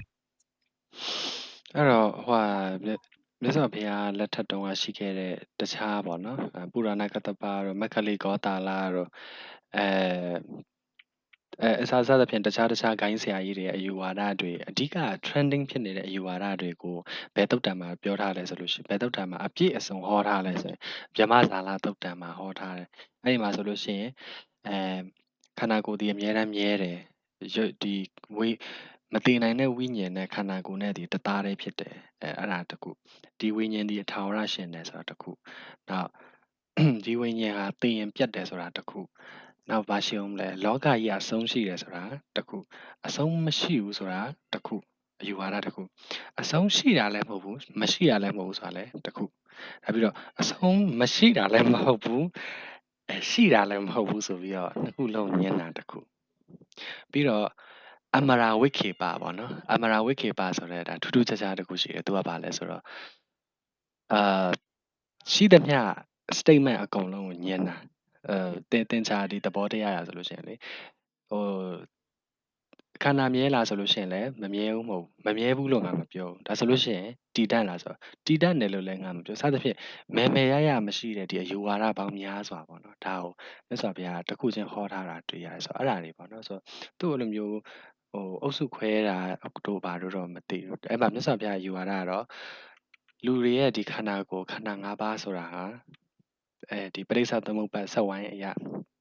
ဒီသဘောတရားတွေကြောင့်သူ့ရဲ့အကျိုးတွေကြောင့်သူ့ရဲ့အကြောင်းတွေကြောင့်အကျိုးအနေနဲ့ဖြစ်ပေါ်လာတာဒီတရားကိုအမြဲတမ်းဟောတယ်ပေါ့နော်ဆိုတော့ကဒီမဟာလိတုတ်မှာဆိုလို့ရှိရင်လည်းအဲ့လိုပဲဒီအယူဝါဒတစ်ခုဒီမဟာလစ်ဝီဆိုတဲ့လူတစ်ယောက်ပေါ့နော်ဒီလူတစ်ယောက်ကပုရဏကတ္တပအဲ့ဒီတုန်းက training ဖြစ်နေတဲ့ယူဝါဒတွေရဲ့ဆရာပေါ့ဒါပုရဏကတ္တပထွင်ထားတဲ့အကြောင်းမရှိပေါ့တနည်းအားဖြင့်တရဝါတွေကစင်ကြယ်မယ်ကိလေသာစင်ကြယ်မယ်ဆိုလို့ရှိရင်လည်းဘာအကြောင်းရင်းမယ်ရမှမရှိပဲစင်ကြယ်လိမ့်မယ်ဒါပြီးတော့တရဝါတွေညစ်ညူးတယ်ပေါ့နော်ကိလေသာရှိတယ်ညစ်ညူးတယ်ဆိုရင်လည်းဘာအကြောင်းရင်းမယ်ရမှမရှိပဲညစ်ညူးတယ်ဆိုတော့အယူဝါဒကိုမြတ်စွာဘုရားဘယ်လိုသဘောရလဲဆိုပြီးတော့သွားမေးတာအဲ့ဒီမှာမြတ်စွာဘုရားဘာအရင်ရှင်းပြလဲဆိုရင်ခန္ဓာ၅ပါးဆိုတာဟာတနည်းအားဖြင့်ရုပ်ဝေဒနာတင်ညာသင်္ခါရဆိုတဲ့ခန္ဓာ၅ပါးဟာဆင်းရဲကြီးတီးတန့်လည်းမဟုတ်ကြတဲ့အတွက်တရဝါတွေက ညှိတွယ်ညှဉ်းညူးကြတယ်ဒီစာအကျစ်လက်ဆုံးရေးထားတာစလိုက်ပေါ်ဟာအဲ့မှာတစ်ဖြတ်ချင်းစီပြောမယ်ဆိုလို့ရှိရင်ခန္ဓာ၅ပါးဆိုတဲ့ဒီရုပ်ဝေဒနာတင်ညာသင်္ခါရဆိုတာကဆင်းရဲကြီးတည်တံ့မဟုတ်ကြဘူးတနည်းအားဖြင့်ချမ်းသာတဲ့အချိန်တွေလည်းရှိကြတယ်ဆိုတော့ကိုဒီခန္ဓာ၅ပါးကြောင့်ကိုစိတ်ချမ်းသာတဲ့အချိန်တွေရှိလို့ပဲတရားတွေကပျော်ကြတာပေါ့ဒါကိုဆွဲလန်းကြတယ်ဒီခန္ဓာ၅ပါးကိုဆွဲလန်းကြတယ်အဲ့ဒါကြောင့်ပဲညှိတွယ်ညှဉ်းညူးကြတာပေါ့အဲ့တော့ဘာကြောင့်ဘာလဲအကြောင်းရင်းမယ်ရမရှိပဲတရားတွေညှဉ်းညူးကြပါတယ်ဆိုတာမဟုတ်ဘူးဆိုတာမစပြပြောပြလိုက်တာဆိုတော့ခန္ဓာ၅ပါးလို့ဆိုတာဆင်းရဲတလဲချမ်းသာတလဲအဲ့တော့ဆင်းရဲကြီးပဲမဟုတ်ဘူးဒါတလေချမ်းသာတဲ့အချိန်တွေရှိတဲ့အတွက်တရားတွေကဒါကိုဒီခန္ဓာ၅ပါးပေါ်မှာညှိတွယ်ကြတယ်ညှိတွယ်ပြီးတော့မှဒီကိလေသာတွေဖြစ်ပွားကြတယ်ပေါ့ဆိုတော့ဘာကြောင့်ဆိုတဲ့အကြောင်းရင်းနောက်ခံအကြောင်းတင်ရှိတယ်ဆိုတာကိုမြတ်စွာဘုရားဟောတယ်နောက်ဒုတိယတစ်ခုဘာလဲဆိုတော့တရားတွေစင်ကြယ်တယ်ဆိုလို့ရှိရင်တော့မှအလကားနေရင်မစင်ကြယ်ဘူးဘာကြောင့်လဲဆိုလို့ရှိရင်တရားတွေကခုနကသူတို့ညှိတွယ်တဲ့ဒီခန္ဓာ၅ပါးကိုသုံးသပ်ကြည့်လိုက်တဲ့အခါမှာခန္ဓာ၅ပါးမှာသူတို့ဆွဲလန်းတယ်ဒါပေမဲ့ဒီခန္ဓာ၅ပါးကအမြဲတမ်းချမ်းသာနေရလည်းမဟုတ်တနည်းအားဖြင့်ဒီခန္ဓာ၅ပါးကြောင့်ဖြစ်ပေါ်လာတဲ့ကိုယ်ချမ်းသာမှုစိတ်ချမ်းသာမှုကအမြဲတမ်းတည်တတ်နေတာလည်းမဟုတ်ကြတဲ့အတွက်ဒီခန္ဓာ၅ပါးကိုညီငွေတယ်ညီငွေတော့ဒီကနေတတ်မှတ်မှုကင်းသွားတယ်တတ်မှတ်မှုကင်းပြီးတော့မှလွတ်မြောက်တယ်စသဖြင့်ဒီကိလေသာကနေစင်ကြယ်သွားတဲ့တရားတွေရှိတယ်အဲ့တော့ကိလေသာကနေစင်ကြယ်မှုကိလေသာထဲမှာညဉ့်ညူးမှုဆိုတာတွေဟာအကြောင်းမဲ့မဟုတ်ကြဘူးညဉ့်ညူးတယ်ဆိုလို့ရှိရင်လည်းဒါတတ်မှတ်ဆွဲလန်းမှုကြောင့်ညဉ့်ညူးကြတယ်စင်ကြယ်တယ်ဆိုလို့ရှိရင်လည်းတတ်မှတ်မှုမရှိတော့တဲ့အတွက်စင်ကြယ်တယ်ဆိုတဲ့ဒီအကြောင်းမရှိဆိုယူဝါဒမြတ်စွာဘုရားဟောထားရပါတော့ပြန်လည်ခြေပပြီးတော့ဟောထားတာတွေ့ရပါလိမ့်မယ်အဲ့တော့ဒါပါလဲဆိုလို့ရှိရင်မဟာလီတုတ်ဆိုတဲ့ဥစ္စာမှာတွေ့ရပါတယ်နောက်တစ်ခုကအာဒိဋ္ဌတုတ်အာဒိဋ္ဌတုတ်နဲ့ဒီကနိရုဒ္ဓိပဋ္ဌာတုတ်ကကြတော့တိတ်ပြီးမယ်ရမရှိဘူးဗောနော်တိတ်ပြီးphilosophy တိတ်မပါပါဘူးဒီအာဒိဋ္ဌတုတ်မှာဆိုခန္ဓာ၅ပါးတော့ပြောင်တောက်လောင်နေဒါဒီတကယ်တမ်းကျကိလေသာမီးတွေဖြစ်တယ်ဆိုတဲ့ဟာနောက်နိရုဒ္ဓိနိရုဒ္ဓိပဋ္ဌာတုတ်မှာဆိုလို့ရှိရင်တမနာပြမနာတွေကတတ္တာပညက်တရာနာမည်ပညက်၃မျိုးမစွန့်ကြဘူးပေါ့နော်ဘယ်ချိန်မှာပဲဖြစ်ဘလောက်ပဲအယူဝါဒပဲကွဲဒီ၃မျိုးသူတို့မစွန့်သဘောထားမကွဲလွဲရဲဘူးပေါ့ဘာလဲဆိုလို့ရှိရင်ဖြစ်ပြီးသွားတဲ့ခန္ဓာတွေကိုတနည်းအားဖြင့်ဖြစ်ပြီးသွားတဲ့ရုပ်ဝေဒနာတင်ညာသင်္ခါရ၅ပါးကိုဖြစ်ပြီးသားဆိုပြီးတော့ပဲနာမည်ပြည့်ညက်တရာတတ်မှတ်ရဲတယ်အဲ့လိုမဟုတ်ဘဲနဲ့ဖြစ်ပြီးသားကိုမဖြစ်ရသေးဘူးဒါမှမဟုတ်ဖြစ်နေစေဆိုပြီးတော့မတတ်မှတ်ရဲဘူးအဲ့တော့နောက်တစ်ခုအဲ့လိုပဲမဖြစ်သေးတဲ့ဟာတွေကိုလည်းသူတို့မဖြစ်သေးဘူးဆိုပြီးတော့ပဲပြော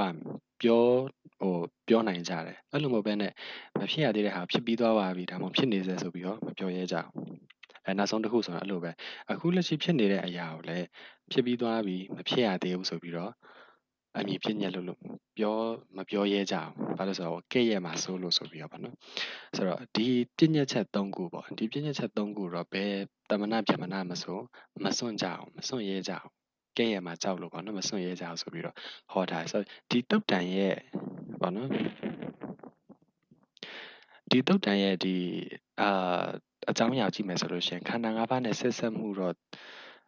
ပေါ့ခန္ဓာ၅ပါးရဲ့ဒီသဘောတဘာဝအရင်ရှင်းပြထားတာမရှိဘဲနဲ့ဒါအချိန်ကာလအပိုင်းခြားနာမည်ပြည့်ညက်အားဖြင့်ဝေဖန်ထားတာပဲတွေ့ရတယ်ဒီနောက်ဆုံးမှာဆိုလို့ရှိရင်အဲ့လိုပဲဆိုတော့ဒီချက်နဲ့ပတ်သက်ပြီးဗာနော်ဥက္ကလဇနပုတ်ဒါဝတ္တနဲ့ပညာဆိုတော့ဒီနှစ်ယောက်တောင်မှပဲအားလုံးဝိုင်းပြောမှာစိုးလို့ဒီသုံးချက်ကိုမပယ်ရဲဘူးဆိုပြီးတော့ပြောတယ်ပေါ့နော်ဆိုတော့ဒီနောက်ဆုံးတုတ်ကတော့တိတ်ပြီးphilosophy တော့တိတ်မရှိဘူးပေါ့နော်ကိုထုံးလွင်ရောဒါဘယ်လိုသဘောရလဲဒီဟာဒီထက်ပြင်တခြား philosophy ရှိနိုင်သေးလား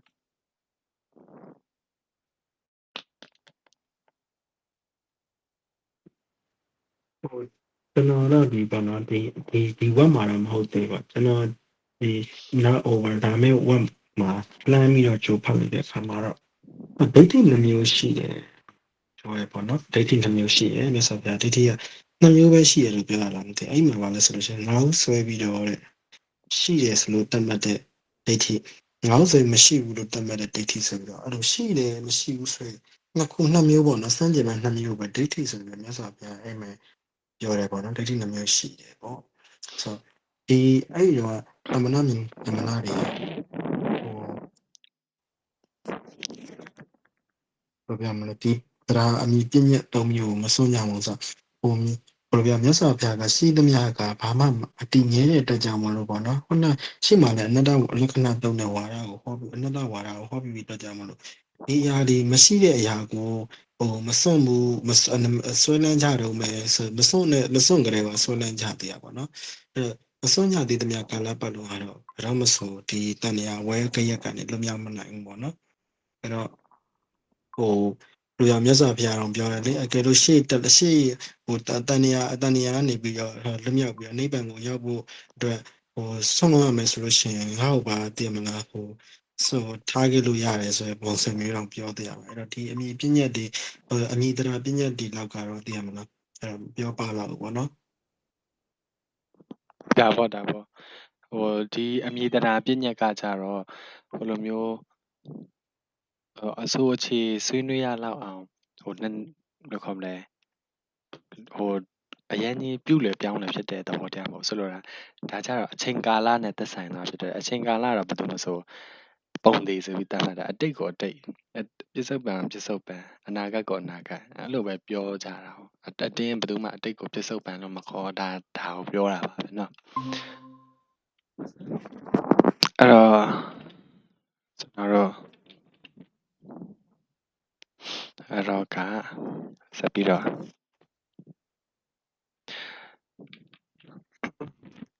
ကျွန်တော်ဆွေးနွေးရမယ့်တုတ်တန်တွေကတော့ဒါပါပဲဆိုတော့တခြားတော့ဆွေးနွေးစရာမရှိတော့ပါဘူးအဲ့တော့ပြန်ပြီးသုံးသပ်မယ်ဆိုလို့ရှိရင်ဒါခန္ဓာ၅ပါးထဲမှာမှအထင်ရှားဆုံးဒါအနတ္တလက္ခဏာတုတ်ကိုဥတည်ပြီးတော့ဗောနော်တွေ့ရပါတယ်โอเคပါအဲ့ဆိုတော့ကိုထုံးလင်းဆက်ပြီးတော့ဆွေးနွေးလို့ရပါပြီ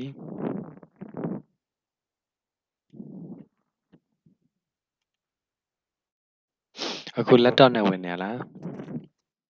အဲ့ဒါကျွန်တော်လဲပါနော် ဟုတ်ပါတယ်laptop နဲ့ဝင်နေရလား အမဟုတ်တက်လက်နဲ့ပဲ โอเคတွေ့ရပါတယ်so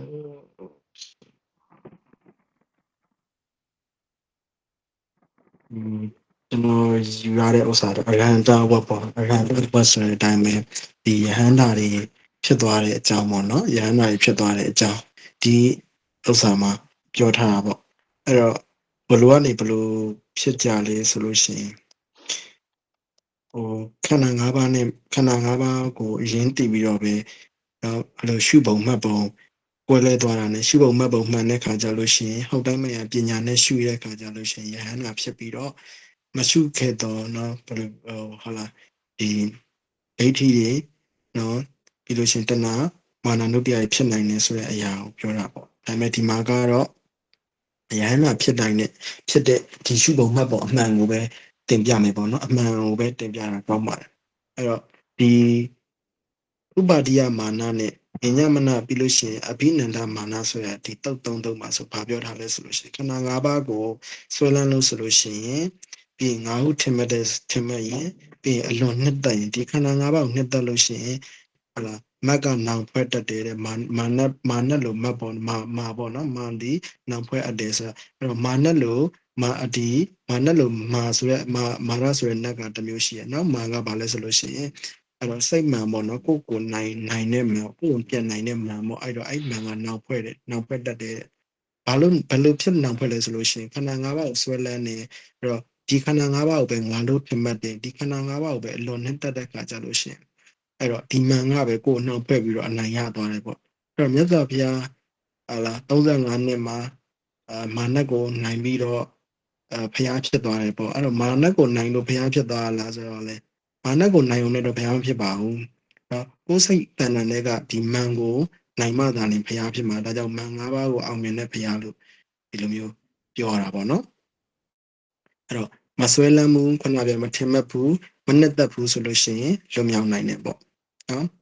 အဲ့တော့အမြဲတဲ့ဆင်းရဲတဲ့ နော်အတ္တမဟုတ်တဲ့ဒါတော့ချုပ်ပြောတာပေါ့နော်အနိစ္စဒုက္ခအနတ္တနိယနဲ့ပြီးရဇနိယတန်တိတတန်ထိတပေါ့နော်တန်ထိတတုတ်မှာဆိုလို့ရှိရင်ဒီဒုတိယအကြောင်းပြောထားတာပေါ့အဲ့တော့မမြဲဘူးဆင်းရဲတဲ့အတ္တမဟုတ်ဘူးကိုယ်ပိုင်ပြဥစ္စာမဟုတ်ဘူးပြီးရင်ဆဲမဲ့ပဲအချင်းအဖြစ်နော်တည်တဲ့ဒီခန္ဓာ၅ပါးသဘောတရားမှာလူကျင်မှုကိုပယ်ရမယ်ခုနကပြောတဲ့ဒီဟိုနာမဆွဲလန်းမထင်မှတ်ဘူးမနှစ်သက်ဘူးဆိုလို့ရှိရင်လွတ်မြောက်မယ်ဒီမှာကျတော့ဒီခန္ဓာ၅ပါးသဘောတရားမှလူကျင်မှုကိုလည်းပယ်ရမယ်ပေါ့အဲ့တော့နှစ်သက်တယ်ဆိုတော့လိုချင်တာပေါ့နော်လိုချင်တယ်ဆိုတော့နှစ်သက်တယ်ပေါ့ဒီဘက်မှာလိုချင်တယ်ပေါ့နော်လိုချင်တာကိုပယ်ရမယ်အဲ့တော့ခန္ဓာ၅ပါးကိုငါဥစ္စာငါရဲ့ကိုဟလာငါရဲ့ကိုအတ္တဆိုပြီးမဟုတ်လို့ကိုယ်တိုင်အဟုတ်တိုင်းမှန်ဆိုတာပညာနဲ့ရှုပြီးတော့မဆွဲလန်းမှသာလေဟလာကျွန်တော်တို့ဒီပုထုဇဉ်မှာရှိရဲ့ဒိဋ္ဌိနဲ့တဏှာပြီးလို့ရှိရင်မာနနုတ္တိယတွေမဖြစ်ကုန်ဘူးအဲ့တော့ကျွန်တော်တို့ပုထုဇဉ်တွေကဘာလဲဆိုလို့ရှိရင်ဒီခန္ဓာ၅ပါးကိုပဲဟလာအတိစိတ်ကအောင်မတိစိတ်ကအောင်နော်တိတဲ့စိတ်ကအောင်မတိတဲ့စိတ်ကအောင်ဘာလို့လဲဆိုလို့ရှိရင်ဆွဲလန်းနေတာပဲနော်နှစ်သက်နေတာပဲငါလို့ထင်မှတ်နေတော့မယ်လေဟုတ်တယ်မလားအဲ့ဒါကြောင့်မို့လဲကျွန်တော်တို့တွေကိုချင်းဒီဖလားငါပစ္စည်းငါဥစ္စာပြီးလို့ရှိရင်ငါသားရည်လေးမွေးချောက်သွားလိုက်တာအဲ့လိုမျိုးတွေပေါ့ဟုတ်လားဘယ်လိုရမလဲခန္ဓာကိုယ်တစ်ခုဖြစ်တော့မှ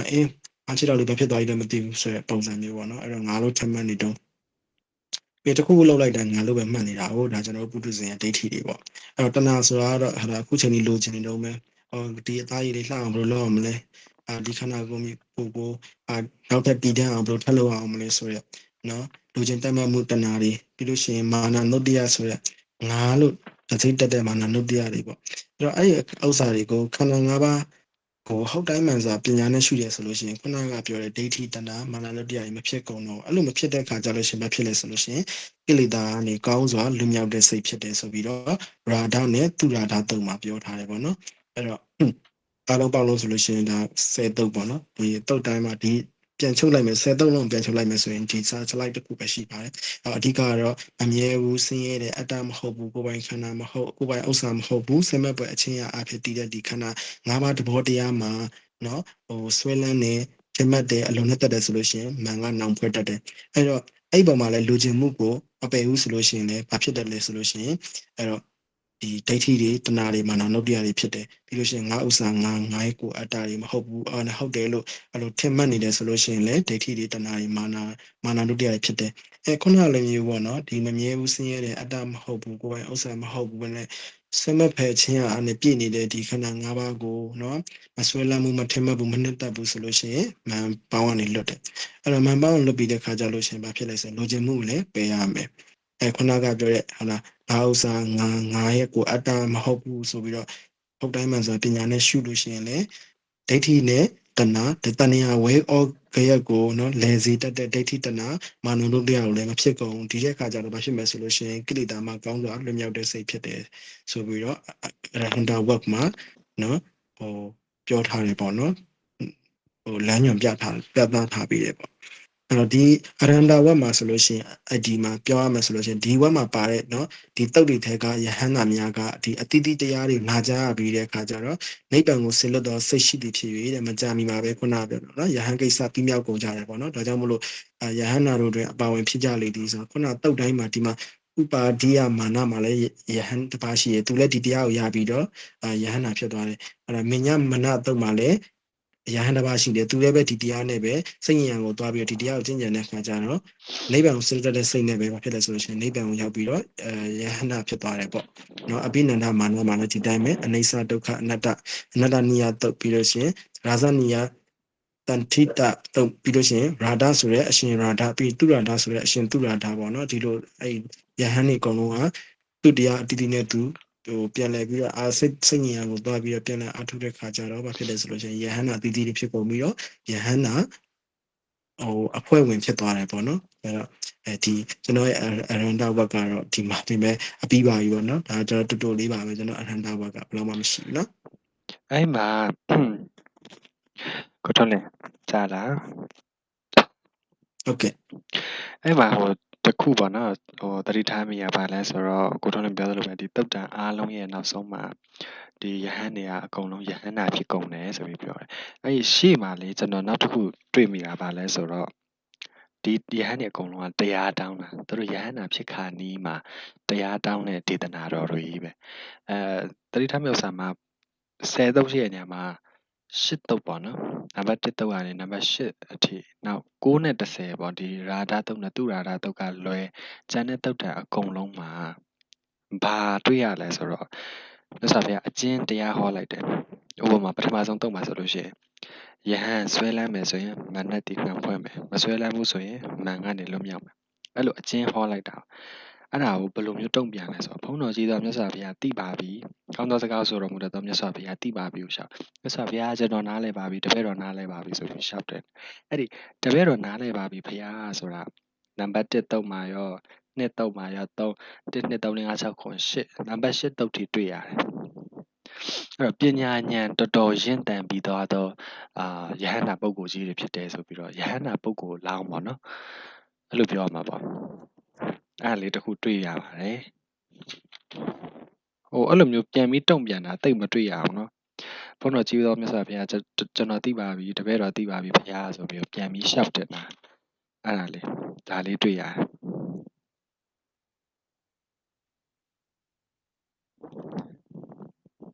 ဟယ်လိုဟိုစားပြမယ်ဒီပြောမယ်ပါရမီရင့်တန်ပြီးတော့ပညာဉာဏ်ရင့်တန်နေပါရမီရင့်တန်နေသင်ကြလို့ရှိရင်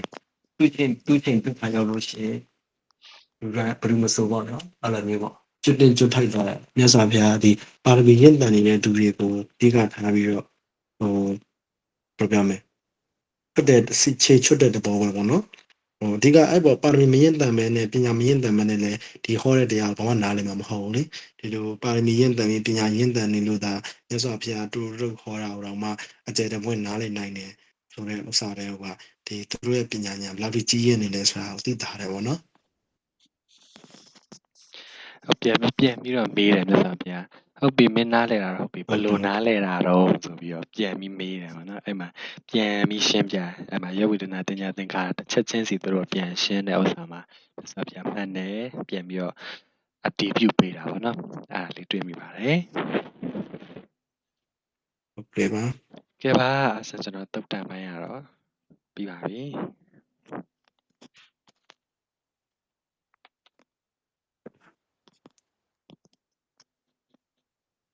တုတ်တန်ပိုင်းပြီးပြီဆိုတော့ကျွန်တော်တို့အပိဓမ္မာပိုင်းပျော်ရွှင်ရွှင်သွားကြပါမယ်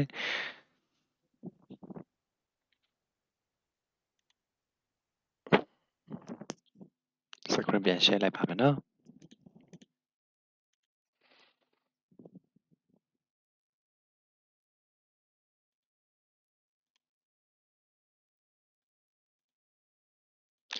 တော့ကကျွန်တော်စေတသိက် file လဲပို့ထားနော်စေတသိက်ပိုင်းမှတ်စုဆိုပြီးတော့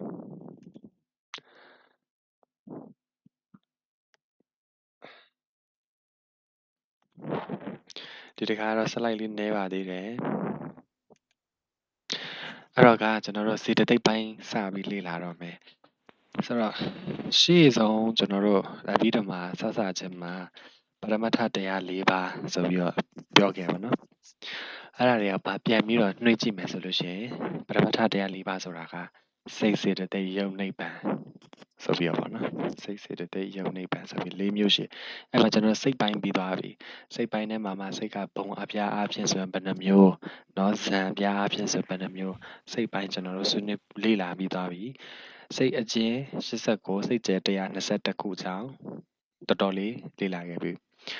အခုဒုတိယပိုင်းဖြစ်တယ်ဗာလဲဆိုတော့စိတ်နဲ့ဆက်ဆက်တော့ပေါ့နော်စေတသိက်ကြောင့်ကျွန်တော်တို့လေ့လာမယ်ဆိုတော့အရန်ကြတော့ဒါဂျာဘူးနာဝပေါ့နော်အဘိဓမ္မာသူများပြောတာဆိုတာလည်းကြားဘူးအခုကဗာလဲဆိုလို့ရှိရင်တကယ်စာပေကျမ်းဂန်အထောက်ထားတွေဒါပြီးလို့ရှိရင်ဆရာတော်တမတော်ကြီးတွေရဲ့စာအုပ်တွေနဲ့ရှင်းပြီးတော့မှလေ့လာကြမှာဖြစ်ပါတယ်စေတသိက်မိတ်ဆက်ဆိုတဲ့ဥစ္စာမှာကျွန်တော်စေတသိက်ဆိုတာဘာလဲဆိုတော့ definition အရင်ဖွင့်ရပါမယ်ဆိုတော့စေတသိက်ဆိုတာဘာလဲဆိုလို့ရှိရင်စိတ်နဲ့အတူဖြစ်တဲ့ချုပ်တတ်တဲ့သဘောကိုဒါစေတသိက်လို့ခေါ်တယ်ဒါသိအတိတ်ပဲမပေါ်လွင်သေးဘူးနောက်တစ်ခုကဘာလဲဆိုတော့စိတ်ကိုမှီပြီးစိတ်ကိုချဲလဲတဲ့သဘောဒါကတကယ် main point ပဲဆိုတော့စိတ်ကိုမှီပြီးစိတ်ကိုချဲလဲတဲ့သဘောဘာလို့ခေါ်လဲဆိုစေတသိက်လို့ခေါ်တယ်ဆိုတော့ဘာနဲ့တူလဲဆိုစိတ်ဆိုတာက ဘယ်လိုခေါ်မလဲရေအကြည်နဲ့တူတယ်တင်မလားရေခက်အကြည်လေးအဲ့ဒီထဲမှာကျွန်တော်တို့ကမှင်မျိုးစုံနဲ့ရောတာပေါ့အနီရောင်လေးရောတယ်အပြာရောင်လေးရောတယ်ဆိုတော့အနီရောင်ရောရင်ရေကหนีသွားတယ်အပြာရောင်ရောရင်ရေကပြာသွားတယ်အဲ့လိုပဲဒီရေစိတ်ဆိုတာကအဲ့လိုမျိုးပေါ့နော်စေတသိက်ချဲ့လဲမှပဲခုနလိုမျိုးကုသိုလ်စိတ်တွေဖြစ်တယ်အကုသိုလ်စိတ်တွေဖြစ်တယ်ဒါမျိုးဆိုတော့စေတသိက်ဆိုတာဘာလဲဆိုရင်စိတ်နဲ့အတူဖြစ်တဲ့ချုပ်တတ်တဲ့သဘောတနည်းအားဖြင့်စိတ်မရှိရင်သူဒီစေတသိက်စီမရက်တည်နိုင်ဘူးအဲ့ဒါဆိုစိတ်ပေါ်မှာမှီတည်နေတဲ့အရာတစ်ခုဖြစ်တယ်ပေါ့ဆိုတော့နောက်တစ်ခုကဘာလဲဆိုတော့လက္ခဏာ၄ပါးနဲ့ပြည့်စုံပြီးစိတ်နဲ့ရှင်လျက်ဖြစ်သောသဘောတရားဒါတော့ဒါနောက်ထပ် definition တစ်ခုပါပဲအဓိကကြားတယ်မဲ့ definition ကတော့ဒါပါစိတ်ကိုမှီပြီးစိတ်ကိုချဲ့လဲတဲ့သဘောဒါစေတသိက်ပေါ့နော်ကိုထွန်းလင်ရောဘယ်လိုတွေဖတ်ထားလဲ ခဏလေးကျွန်တော်လည်းနည်းနည်းလေးဟိုပြန်မေ့သွားတာမျိုးအရင်ဘက်ကဖတ်ထားပြီးတော့လေ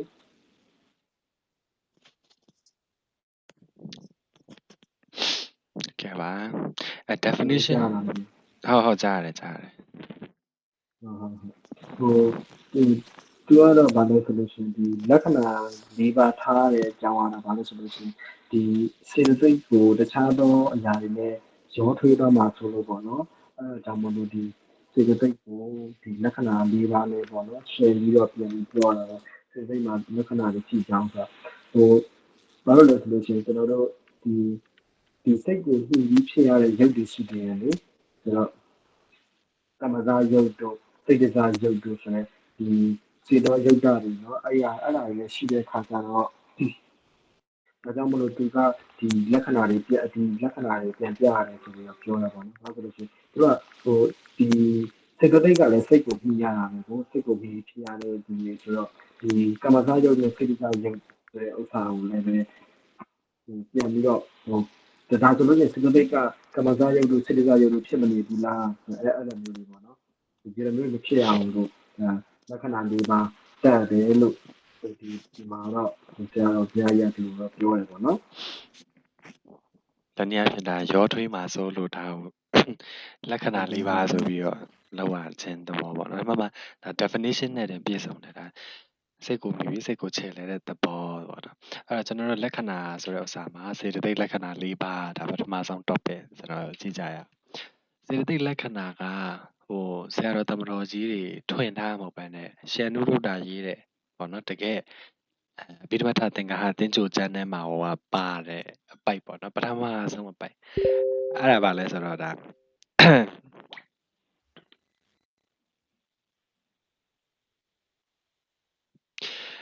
ခဏလေးနော်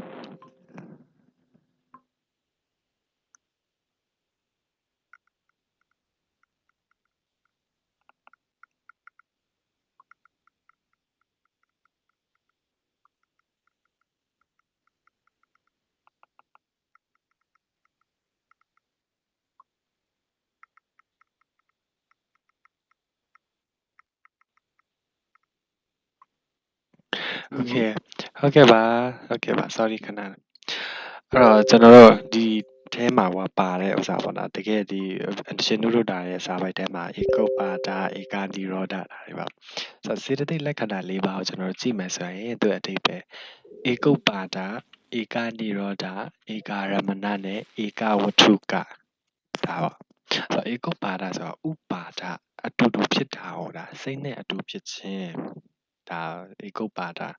နိရောဓစိတ်နဲ့အတူတူချုပ်တယ်။ဘာလို့စိတ်နဲ့မိတည်တာစိတ်ဖြစ်ရင်ဖြစ်တယ်စိတ်ချုပ်ရင်ချုပ်တယ်။နောက်ဧကာရမဏဒီညမှာလေးကိုထွန်းလဲဒါလေးတစ်ခု꿰လဲတယ်ဧကာလံပနတဲ့ဒီမှာဆိုရင်နော်ဧကာလံပနဒါပေမဲ့မှတ်စုထဲမှာကျတော့ဧကာရမဏအာရမဏတဲ့ဆိုပြီးတော့ပြောတယ်ပေါ့စိတ်နဲ့အာယု ဒီမှာကျတော့ဆရာတော်ဖွင့်လာတော့ဧကလံဗနာဟိုမှာသူကနာကိုနာချင်းနဲ့မဟုတ်ဘူးနာငယ်နဲ့ဖွင့်နေဆရာတော်ရတာလေ ဟုတ်လား ဟုတ်ကဲ့ ဘယ်ဆရာတော်ဖျား တောင်မျိုးဆရာတော်ဘုရားကြီးကသူကဒီအဲ့တစ်ပိုက်လုံးသူကဘာလဲဆိုလို့ရှိရင်ခုနတူတူပဲကိုပညာနဲ့တူတူပဲပေါ့နော်ဧကုပ္ပါဒဝိရောဓကဧကလံဗနာဝတ္ထုကစေတောယုတ်တာဒွိပညာတဓမ္မစေတတိကာမတာတဲ့အဲ့ဒီမှာဆိုလို့ရှိရင်ဟိုအဲ့ဧကလံဗနာဆိုတဲ့အဲ့ဒီငါကိုသူက ပထမဆုံးသူပါဠိအဲ့တပိုက်ကိုသူကိုပချမ်းလိုပဲသူကိုပညာလိုပဲကိုပညာလိုပဲကိုပညာလိုပဲသူပါဠိကိုပြတယ်ပြပြီးတော့မှသူအဲ့ကိုပညာလိုပဲအဲ့အနက်ကိုပြန်လဲပေါ့နော်ဒီအကြောင်းဧကုပ္ပါဒနိရောဓဆိုတဲ့တပိုက်လို့ရှိရင်ဧကလမ္ပဒအဲ့လိုပေါ့နော်အဲ့လိုလာဧကနိရောဓဧကလမ္ပဒပြီးလို့ရှိရင်ဧကဝတ္ထုက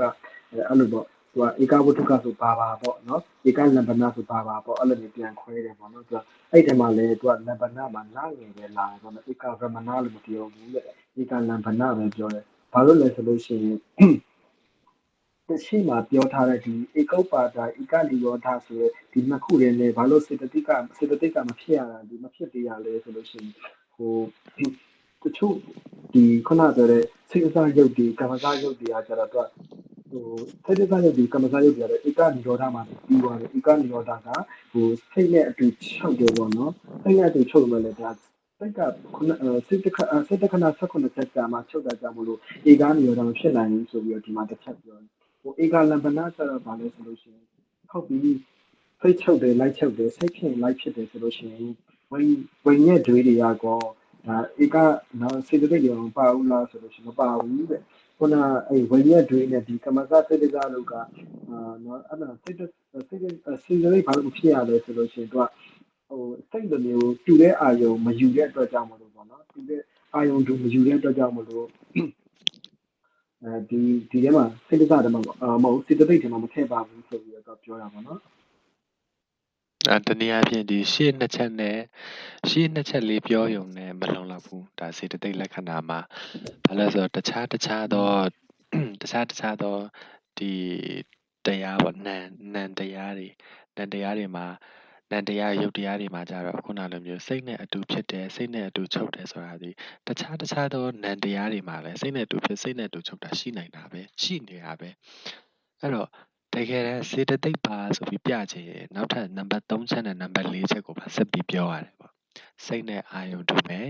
စိတ်နဲ့မိယာတူမယ်ဒါမှပဲဒီ4ချက်လုံးပြည့်စုံမှာပဲစေတသိက်ဆိုပြီးခေါ်တယ်ပေါ့နော်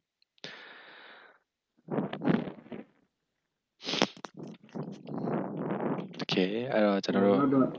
ဧကဝတ္ထုကမှာဆိုလို့ရှိရင်သူကဒီလက္ခဏာ၄ပါးမှာပေါ့နော်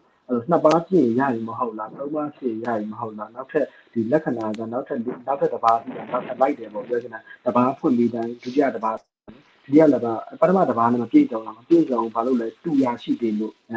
ဒုတိယတစ်ပါးပြီးတော့တတိယတစ်ပါးလာတယ်ဟောနာနှစ်ချက်မျိုးပြီးတော့မပြီးဘာလို့လဲတူရရှိသေးလို့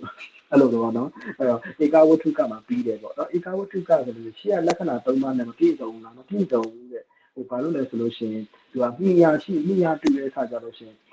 အစ္ဆဝကာရဘုံမှာဖြစ်လို့ရှိရင်မိယာဝတ္ထုအမြဲတူကြတယ်ဆိုပြီးတော့သိဆိုတော့ကြောင့်မို့ဧကဝတ္ထုကလက္ခဏာကိုပြရတယ်ဆိုပြီးတော့ပြောတယ်ပေါ့နော်အဲ့တော့သူ့ဝကာရဘုံမှာမရထိုက်တဲ့အတွက်ကြောင့်မလို့တဲ့ဟိုပြောရမယ်အပိုဆိုရတယ်ပေါ့နော်ဒါကြောင့်မလို့အဲ့လိုမျိုးဆိုပြီးတော့ပြောတယ်မိရပါနော်မိရတူတဲ့အချက်ကိုပါဒါကြောင့်ထည့်ရတာပေါ့နော်ဟုတ်အဲ့တော့ကဒီ၄ချက်နဲ့ပြည့်စုံမှဒါစေတသိက်ပြည့်စုံစေတသိက်လို့ခေါ်တယ်ရှေ့မှာလဲဒါ definition ကပြောပြီးသားပဲဒါစိတ်နဲ့စေတသိက်ဆိုတာကစိတ်နဲ့အတူဖြစ်တဲ့ချုပ်တတ်တဲ့သဘောတနည်းစိတ်ကိုမြည်ပြီးစိတ်ကိုချဲတဲ့သဘောစေတသိက်လို့ခေါ်အဲ့ဒီထဲမှာပြန်ပြီးတော့ကွဲပြားအောင်ဒီ၄ပါးထပ်ပြီးပြောတာဧကုပ္ပါဒဧကနိရောဓဧကရမဏဧကဝတ္ထုကဆိုပြီးတော့ဗောနော်အဲ့တော့ကကျွန်တော်တို့ဒီစေတသိက်မှာ52ပါးစုစုပေါင်းစေတသိက်ပေါင်း52ပါးရှိတယ်အဲ့ဒါကိုကျွန်တော်အမျိုးအစားခွဲမယ်ဆိုလို့ရှိရင်ဒါကြောင့်တိတ်ပြီးဆွေးနွေးကြမှာမရှိဘူးအညာသမန်းစေတသိက်73ပါးရှိတယ်နောက်တစ်ခုကအကုသိုလ်စေတသိက်နောက်ပြီးတော့သောဗနစေတသိက်ဆိုပြီးတော့ရှိတယ်ပေါ့နော်ဒီအမျိုးအစားကြီး3ခုမှာဆိုရင်ပထမအမျိုးအစားပါလဲဆိုတော့ကုသိုလ်စိတ်တွေမှာရောအကုသိုလ်စိတ်တွေမှာရောအကုန်လုံးရှင်တဲ့စိတ်ကိုဘာလို့ခေါ်လဲဆိုရင်ကြဲကြဲပြန့်ပြန့်ရှင်တာကိုကြတော့ပါအညာသမန်းစေတသိက်လို့ခေါ်တယ်ကုသိုလ်ဖြစ်တဲ့စိတ်တွေမကောင်းတဲ့စိတ်တွေမှာရောရှင်တယ်မကောင်းတဲ့စိတ်တွေမှာရောရှင်တယ်အဲ့ဒါကိုအညာသမန်းနောက်တစ်ခုကအကုသိုလ်စေတသိက်ကစားသူ့ရဲ့နာမည်အတိုင်းပဲမကောင်းတဲ့စိတ်တွေမှာပဲရှင်တာဒါကြတော့စေတသိက်နောက်တစ်ခုကပါအကုသိုလ်စေတသိက်နောက်သောဗနစေတသိက်ဆိုတော့သောဗနတင့်တယ်တော့တနည်းအားဖြင့်ကုသိုလ်စေတသိက်လို့လည်းပြောလို့ရတယ်ဒါပေမဲ့ဒီမှာကျတော့နာမည်အားဖြင့်ဆိုရင်သောဗနစေတသိက်လို့ပြီးခေါ်တယ် အဲ့တော့ဒီတစ်ခုချင်းစီအောက်မှာလည်းထပ်ပြီးတော့ခွဲထားတယ်။ဘာလဲဆိုရင်အညာသမန်းစေတသိက်73ပါးအောက်မှာဆိုရင်တပ္ပစိတ်တတာဒါရဏ9ပါးနောက်ပြီးလို့ရှိရင်ပကိန်းစေတသိက်6ပါးဒီလိုခွဲထားတယ်။အာကုသိုလ်စေတသိက်မှာဆိုလို့ရှိရင်လည်းဒီလိုမျိုးအပိုင်း၄ပိုင်းပေါ့နော်အဲ့လိုလေးခွဲထားတယ်။တောပနစေတသိက်အောက်မှာဆိုလည်းဒီလိုလေးတွေခွဲထားတယ်။အဲ့တော့ဒီညလေ့လာမှာပါလဲဆိုတော့ပထမဆုံးအပိုင်းဖြစ်တဲ့အညာသမန်းစေတသိက်73ပါးဆိုတာကိုလေ့လာမှာဖြစ်ပါတယ်။အဲ့တော့အညာသမန်းစေတသိက်ကျွန်တော်ကြည့်ကြည့်အောင်အညာသမန်းစေတသိက်ဆိုတဲ့ဥစ္စာမသွားခင်အညာသမန်းဆိုတာကဘာလဲဆိုလို့ရှိရင်အညာနဲ့တမာနနဲ့ပေါင်းထားတာဖြစ်တယ်ဆိုတော့အဓိပ္ပာယ်အားဖြင့်ကြည့်ကြည့်မယ်ဆိုရင်အညာဆိုတာတပါးသောတရားတော်နဲ့တမာနဆိုတာသဘောတူသောစိတ်ဆိုတော့တခြားသောစိတ်တရားပေါ့နံတရားတွေနဲ့အတူတူရှင်လေးရှိတဲ့စိတ်ကိုစေတသိက်ကိုဘာလို့ခေါ်ဆိုအညာသမန်းလို့ခေါ်တာတနည်းအားဖြင့်သောပနစိတ်တွေတနည်းအားဖြင့်တင့်တယ်တဲ့စိတ်တွေမှာရောအာသောပနမတင့်တယ်တဲ့စိတ်တွေမှာရောနှမျိုးလုံးနဲ့ရှင်နိုင်တဲ့ဂုဏ်တတ္တိရှိတာကြောင့်သူ့ကိုအညာသမန်းလို့ခေါ်တယ်ပေါ့နော်ဆိုတော့အညာသမန်းစေတသိက်အောက်မှာဆိုရင်ဘာတွေထပ်ခွဲလဲဒါတပ္ပစိတ်တတာဒါရဏစေတသိက်9ပါးရယ်ပကိန်းစေတသိက်6ပါးရယ်ဆိုပြီးထပ်ခွဲတယ်ပေါ့အဲ့တော့ကျွန်တော်တို့ဒါဇယားကြည့်ကြည့်ရအောင်ဇယားနဲ့ကြည့်ရင်တော့ပိုပြီးရှင်းတယ်ပြီးတော့ဒီစေတသိက်ပိုင်းမှာဆိုလို့ရှိရင်နီးနဲ့လေ့လာမှာပါနော်ရှေ့မှာကျွန်တော်တို့ကဘာပိုင်းလေ့လာပြီးသားလဲစိတ်ပိုင်းလေ့လာပြီးသားဟုတ်လားဆိုတော့ဒါမဟုတ်ဘူးစိတ်ပိုင်းလေ့လာပြီးသားဒီစိတ်ပိုင်းရဲ့စေတသိက်ပိုင်းရဲ့ကိုဘယ်လိုပဲပုံဆက်ပြီးတော့စဉ်းစားမှလဲကြည့်တာအခုကျွန်တော်တို့ပထမဆုံးလေ့လာမဲ့ပုံစံပါလဲဆိုတော့စေတသိက်တစ်ခုချင်းစီကစိတ်တွေနဲ့ဘယ်လိုရှင်တယ်လဲဆိုတာကိုလေ့လာမှာတနည်းအားဖြင့်စေတသိက်တွေကိုအထူးပြုပြီးတော့စလေ့လာမှာအဲ့ဒါကိုဘာလို့ခေါ်လဲဆိုရင်ဘာနီးလို့ခေါ်လဲဆိုတန်ပယောဂနီးလို့ခေါ်တယ်နောက်တစ်နည်းရှိသေးတယ်ဘာနီးလဲဆိုတော့သူကကြာသင်္ကဟနီးသင်္ကဟနီးကကြတော့ဘာကိုဦးစားပေးပြီးကြည့်လဲဆိုရင်စိတ်တစ်ခုချင်းစီကိုဦးစားပေးပြီးကြည့်တာဆိုတော့စိတ်ဘယ်စိတ်ဆိုရင်ဘယ်စေတသိက်နဲ့ရှင်တယ်လဲဆိုတာကိုကြည့်တာအဲ့တော့စိတ်နဲ့စေတသိက်နဲ့စိတ်ဒါပဲကွာအဲ့တော့တန်ပယောဂရလို့ရှိရင်တန်ပယောဂနီးရရင်ကျွန်တော်တို့ဘာရမလဲဆိုလို့ရှိရင်သင်္ကဟနီးက automatic ရပြီးသားဖြစ်လိုက်မယ်အဲ့တော့ကျွန်တော်တို့ပထမဆုံးလေ့လာမှာပါလဲဆိုတော့စေတသိက်တစ်ခုချင်းစီကဘလို့ဘယ်စိတ်တွေနဲ့ရှင်တယ်လဲဆိုတာဒီနေ့အဖြစ်စေတသိက်ကိုအလေးပေးပြီးတော့လေ့လာကြမယ်ဆိုတော့ဒါပထမဆုံးတွေ့ရတဲ့ဇယားပေါ့နော်ဒီဇယားမှာဆိုလို့ရှိရင်အပိုင်းတွေခွဲထားတယ်ဒီအပိုင်းမှာဆိုလို့ရှိရင်ဒီပထမတစ်ပိုင်းအညာသမန်းစေတသိက်ပါလဲ73ပါးဒီပိုင်းကိုကြည့်မယ်ဆိုရင်ဒါပြီးတော့အကုသိုလ်စေတသိက်က14ပါးကုသိုလ်စေတသိက်ကသောပနစေတသိက်က25ပါးစုစုပေါင်းဘယ်နှပါလဲဆိုရင်စေတသိက်52ပါးနော်အဲ့ဒီမှာကျွန်တော်တို့ဒါအညာသမန်းစေတသိက်မှာဘာနဲ့ပါခွဲထားလဲဆိုတော့ပကိန်းနဲ့တပ္ပစိတ်တတာဒါရဏစေတသိက်ဆိုပြီးတော့ခွဲထားတယ်အဲ့မှာတပ္ပစိတ်တတာဒါရဏဆိုရင်9ပါးပကိန်းစေတသိက်6ပါးအဲ့တော့တစ်ခုချင်းစီအဓိပ္ပာယ်ကိုကျွန်တော်တို့လေ့လာကြည့်ကြရအောင်အဲ့တော့ရှိသေးလားရှိသေးတယ်အဲ့တော့ဟိုကလေအခုအပြီးတက်မှာကကိုရီလည်းဂျာဘူးနာဝအဆင့်ကနေပေါ့နော်နည်းနည်းပါးပါးဖတ်တယ်လေ့လာတယ်သင်တန်းစာတူပိစာလေးတွေဖတ်တယ်အတန်ဖိုင်လေးနားထောင်တာအဲ့ဒီအဆင့်ပဲရှိတာဆိုတော့ဘယ်သူမှဆိုဝင်ပြီးတော့နားထောင်လို့ရပါတယ်အပြီးတော့မှအရန်ကြီးကျွမ်းကျင်ပိုင်နိုင်နေမှမဟုတ်ဘူးပေါ့နော်ဒါအခြေခံမှတကယ်အခြေခံအတန်းဖြစ်တဲ့အတွက်ဘယ်သူမှဆိုဝင်ပြီးတော့နားထောင်လို့ရပါတယ်ကိုယ်တိုင်လည်းဒါအခြေခံစစ်မရှိသေးတယ်ပေါ့နော်အဲ့ဒါကြောင့်ဆိုတော့အညာသမန်းစေတသိက်အောက်မှာဆိုရင်ခုနပြောခဲ့တာတပ္ပစိတ်တာဒါရဏစေတသိက်ရဲ့ပကိန်းရဲ့ဆိုပြီးတော့ပါတယ်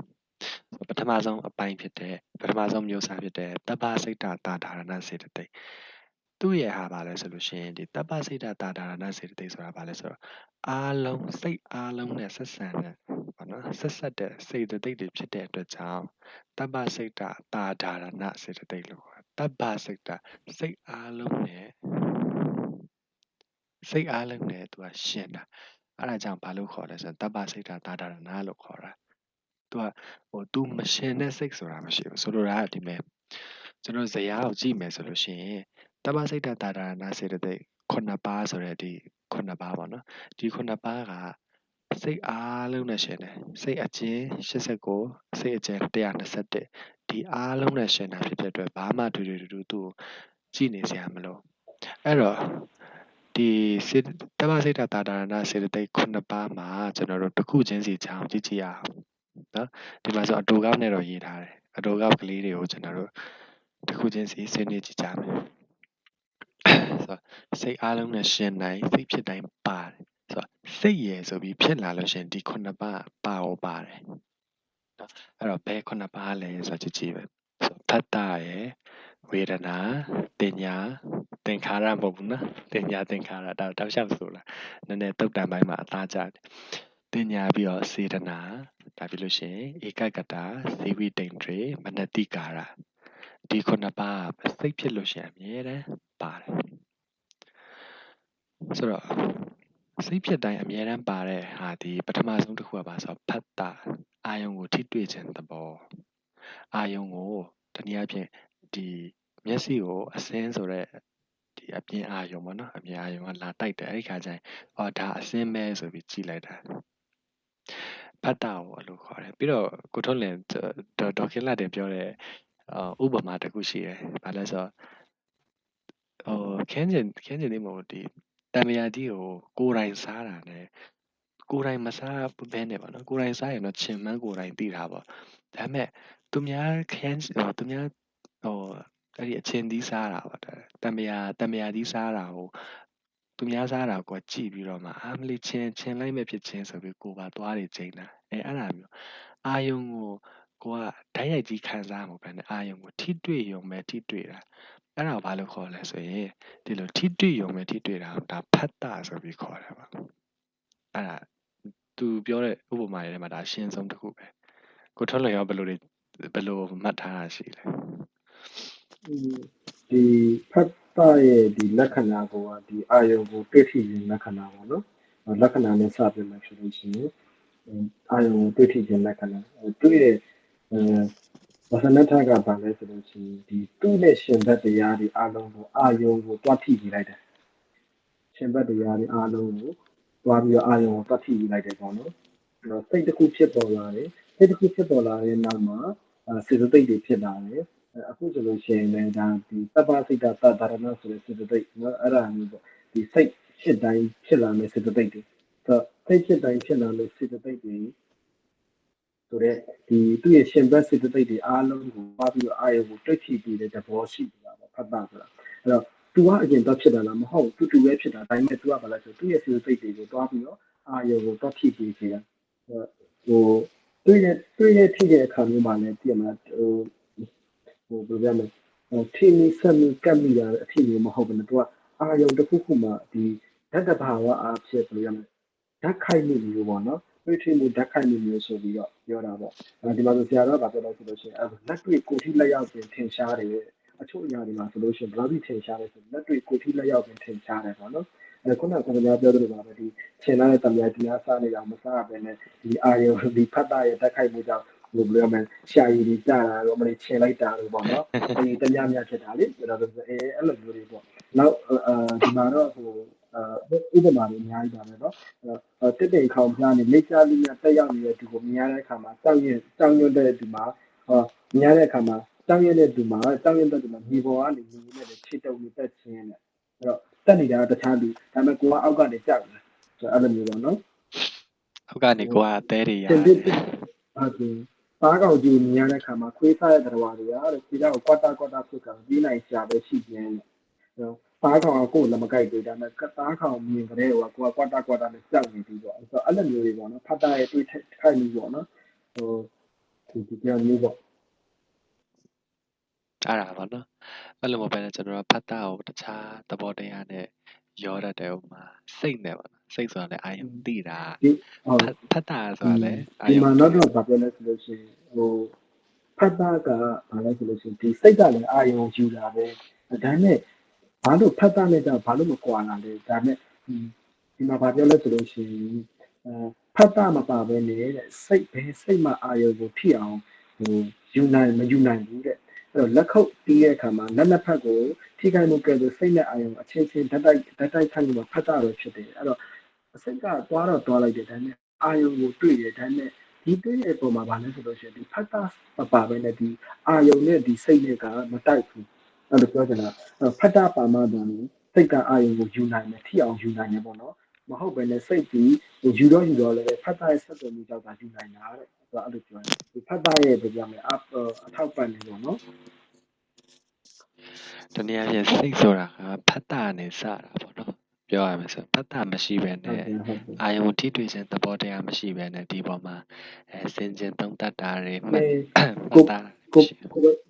ကိုပညာမှတ်မိတယ်လားကျွန်တော်တို့ရှေ့ကတစ်ခေါက်မှာတော့ကျွန်တော်တို့ပတ်တန်တွေမှာလို့ဟိုကျွန်တော်ပရိစ္ဆာသမုပ္ပါဒ်လဲတဲ့အချိန်မှာတော့ဖတ်တာကနေစဖြတ်ပါလို့လာလေကျွန်တော်တို့ မှ တော့ တ် မ မိရ လဲ မှတ် ဘူး မိရ ဘာလို့ဖတ်တာကနေစဖြတ်ရတာတော့ဆိုပြီးတော့လေအခုကျမှကျတော့အော်လို့မြတ်စွာဘုရားဒါဟိုဒီမှာဆိုဒါအဘိဓမ္မာတရားရဲ့သဘောတရားတိုင်းမှာလို့ဆိုပြီးတော့ကျွန်တော်ပြန်တွေ့ရတယ်ဒီမှာ စပြီးတော့ဟို contact စဖြစ်ချင်းမှာဟိုဖြစ်ကြခိုင်းတာနော်ဒီ contact ဖြစ်တယ်ဆိုလို့ရှိရင်ဒီထိတွေ့တဲ့အတိုင်းပဲထားအဲ့လိုဒီပေါ်မှာဆက်ပြီးတော့ဝေဒနာတွေဘာတွေမဖြစ်စေနဲ့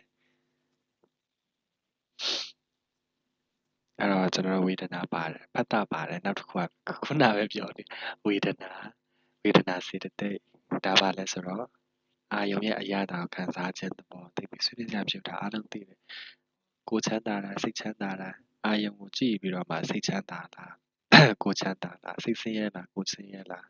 နော်မချမ်းသာမဆင်းရဲဥပိ္ပခာလားဒါမျိုးတွေ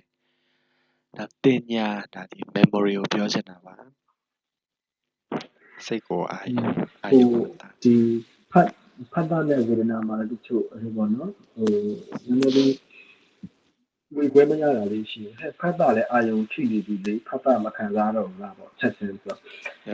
ဖတ်တာရဲ့ခံစားမှုနဲ့ဒီဝေဒနာရဲ့ခံစားမှုပေါ့နော်ဒီမှာဆိုလို့ရှိရင်ဘာပြောလဲဆိုဖတ်တာကတဲ့ဟိုဘာပေါ့ဖတ်တာကဒီတက်ဖို့မှုနဲ့တူတယ်တဲ့ဝေဒနာကတဲ့ဘာလဲဆိုလို့ရှိရင်ဘယင်မင်းနဲ့တူတယ်ပေါ့နော်အဲ့တော့ကတော့တော့အနှုံးဖြည့်တဲ့ခါကျလို့ရှိရင်ဖတ်တာကတည့်ရတဲ့အတိုင်းပဲဟိုချက်တော့ချက်ပြီးလိုက်တယ်နည်းနည်းလေးပဲမြည်ရတယ်မိန်ရှိတ်မမြည်ရဘူးဝေဒနာကြတော့ဘယင်ဖြစ်တဲ့ခါကျတော့ဒီကတော့ကိုဘယင်ကမိန်ရှိတ်တောင်းဆောင်တယ်ဘယင်ကဝေဒနာတဲ့ဖတ်တာကကျတော့တက်ဖို့မှုပေါ့သူအာယုံကိုနည်းနည်းလေးပဲဖြစ်တော့လို့ရှိရင်မြည်လိုက်ရတယ်ပေါ့ကွယ်နောက်ပိုင်းခံစားရတဲ့အရသာမိန်ရှိတ်ခံစားလိုက်ရတဲ့သူကတော့ဝေဒနာပေါ့သူအဲ့လိုမျိုးပြောတာပေါ့နော် အဲ့ဒီဥပမာလေးသဘောကျတယ်ကျွန်တော် ဒီဝေဒနာမှာလည်းပဲသူကပြင်ပြောတာဒီအာယုံရဲ့အရသာတဲ့ဒီမှာဆိုလို့ရှိရင်သူကမကွဲတော့ဘူးတဲ့ဆိုတော့အာယုံဒီပင်အရသာဖြစ်သွားတယ်သူကအာယုံနဲ့အာယုံရဲ့အရသာမှာထားပါတော့ကျွန်တော်တို့စက်သားဟင်းနဲ့စက်သားဟင်းရဲ့အရသာပြမလားအဲ့တော့စက်သားဟင်းဒီပင်လေးစက်သားဟင်းရဲ့အရသာဖြစ်သွားပြီအဲ့လိုမျိုးမကွဲတော့ဘူးပေါ့နော်အဲ့ကကြလို့ရှိရင်ဟိုဒါဆိုလို့ရှိရင်ခုနကအာယုံကိုယူနေရဆိုတဲ့ဖတ်တာကဝေဒနာပဲမဟုတ်တော့ဘူးလားအဲ့လိုမျိုးပြောကြရှိတဲ့ခါကြလို့ရှိရင်ဒီဖတ်တာနဲ့ဝေဒနာမှာဆိုလို့ရှိရင်ခုနကပြောတဲ့ကွဲပြားတာတစ်ခုရှိတယ်ပေါ့ဖတ်တာဒီထိရုံနာထိတယ်ဒါနဲ့ဒီဟိုဝေဒနာကတော့လုံးဝကိုပိုင်းစိုးပိုင်နေကိုခံစားတာဟိုဝေဒနာဖတ်တာကတော့အဲ့လိုမခံစားနိုင်ဘူးပေါ့နော်ခုနအဲ့ဘယင်နဲ့ဒီပွဲတော်တဲ့ကိစ္စနဲ့ဒီဥပမာပြထားတာပေါ့ အဲ့ဒါလေးကတော့အဲ့ဒီဥပမာတော့တကယ်ပေါ်လွင်စေဖတ်တာနဲ့ဝေဒနာပြီးတော့ဒီဖတ်တာဝေဒနာပြီးတော့တင်ညာအာယုံကိုမှတ်သားခြင်းသဘောစိတ်တိုင်းမှာဖြစ်တယ်စိတ်ဖြစ်ပြီးဆိုလို့ရှိရင်ဒါတင်ညာဆိုတာအနေနဲ့များမှတ်မိကြတာပဲနောက်တစ်ခါစေတနာရဲ့အဓိပ္ပာယ်စေတနာဆိုတာဘာလဲငါသူ့ပေါ်စေတနာရှိတယ်စေတနာရှိတိုင်းကောင်းတာလားဒါပေါ့အပိဓမ္မာမိကုံမှာမေးတယ်တဲ့စေတနာရှိတိုင်းကောင်းသလားဆိုပြီးမေးတယ်ပေါ့စေတနာမှာစေတနာဆိုရှင်စေတနာကောင်းရှိတယ်ဆိုတော့အဓိပ္ပာယ်ကြည့်ကြည့်အောင်စေတနာဆိုတာကအာယုံမှာဖြစ်ပေါ်ဖြစ်ဖက်တရားတွေကိုသူ့ရဲ့ဆိုင်ရာကိစ္စတွေမှာဆောင်ရွက်ဖို့တိုက်တွန်းနှိုးဆော်ခြင်းတပေါ့အဲ့တော့ရှေ့ရဟာကြီးကိုရှေ့တယ်ကျွန်တော်တို့ဖြတ်ချလိုက်မယ်ဆိုရင်အဓိကအချက်ကဘာလဲဆိုတိုက်တွန်းနှိုးဆော်ခြင်းတပေါ့ကိုဘာလို့ခေါ်လဲဆိုစေတနာလို့ခေါ်တယ်အဲ့တော့တယောက်ကိုဒုက္ခရောက်သွားစေခြင်းနဲ့အဲ့လိုမျိုးတခုခုဖြစ်စေခြင်းနဲ့စိတ်အဲ့ဒါစေတနာနောက်ပြီးတော့သူတဦးတယောက်ကိုကောင်းစားသွားစေခြင်းနဲ့သူ့ကိုယ်ကျိုးစီးပွားဖြစ်သွားစေခြင်းနဲ့ဒါဒီလည်းစေတနာပဲ အဲ့တော့ဒါဖြစ်ပေါ်ဖြစ်ပတ်တရားတွေမှာတိုက်တွန်းနှိုးဆော်ခြင်းသဘောကိုဒါစေတနာလို့ခေါ်တာပါနော်ဒါကတော့ဒါဒေါခင်လာတဲ့မတ်စုရဲပါပါတယ် ဒီထဲမှာဆိုလို့ရှိရင်စေတနာမှာဆိုလို့ရှိရင်တော့ဘာပြောလဲဆိုလို့ရှိရင်ဒီဟို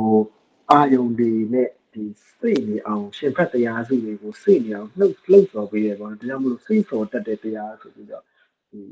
စေတနာကိုပြောရပေါ့အဲ့ဒါကြောင့်မလို့ဒီအထာကရာတော်ဘယ်လိုဖွင့်လဲဆိုလို့ရှိရင်စိတ်ဆက်တတ်တဲ့ဘယ်လိုစိတ်ဆက်လဲဆိုလို့ရှိရင်စိတ်နေအောင်ဆက်တတ်လို့တဲ့စိတ်နေအောင်ဆက်ပေးတတ်လို့ဒါစေတနာပေါ့နော်ဒါပေမဲ့စေတနာကဘာလဲဆိုလို့ရှိရင်ဒီစတသိက်တွေထဲမှာစေတနာဗျာအများဆုံးပဲတဲ့ဘာလို့လဲဆိုတော့သူရဲ့ရှင်ဘတ်တရားတွေကိုဒီအာယုံစီကိုရောက်ဖို့အရေးတော့ဖတ်တာတော့အာယုံဖြစ်တယ်ဒါပေမဲ့အဲ့ရှင်ဘတ်တရားထားသူနဲ့တူတွားတဲ့တရားတွေကိုတွားပြီးတော့လှုပ်ဆော်တဲ့အခါကျတခြားသူ့ရဲ့ရှင်ဘတ်ဖတ်ဒီစေတသိက်တွေကိုလည်းလှုပ်ဆော်တယ်သူကိုယ်တိုင်လည်းလှုပ်ဆော်တာသူ့ကိုယ်သူလည်းလှုပ်ဆော်ပြရတယ်ထားပါတော့တခုခုမကောင်းတာလုပ်တော့မှဆိုလို့ရှိရင်ဒီမကောင်းတဲ့စေတနာတွေသူကိုယ်တိုင်လည်းပဲဒီစေတနာစေတသိက်ကသူကိုယ်တိုင်လည်းပဲလှုပ်ဆော်ရတယ်တခြားလူတွေကိုလည်းဟဲ့တွားပါဟာတည့်ရမလားဟိုပခုံးချင်းဖတ်ပြီးတော့လေဝေးဆိုပြီးတော့တည့်ရမလားအဲ့လိုမျိုးပေါ့နော်လုံးဝကိုသူကဗျာအများဆုံးပဲတဲ့တခြားလူတွေကိုလည်းတိုက်တွန်းရတယ်ကိုယ်တိုင်လည်းလုပ်ရတယ်အဲ့ဒါဘယ်လိုလဲဆိုလို့ရှိရင်ကိုယ်တိုင်ထွက်ပြီးတော့ငယ်သားတွေနဲ့အတူလေရိပ်ရတဲ့လေပိုင်ရှင်တို့ပဲပြင်မှာတခြားလူတွေကိုလည်းမောင်းကိုယ်တိုင်နဲ့ရိပ်ရပါတော့အဲ့ဒါဗျာအများဆုံးစေတသိက်လို့ဒီမှာဖွင့်တာပေါ့ တကယ်ဒါစိတ်ဝင်စားစရာပဲဗျာအများဆုံးစေတသိက်ပါနော်သူစိတ်ဖြစ်တိုင်းဖြစ်တယ်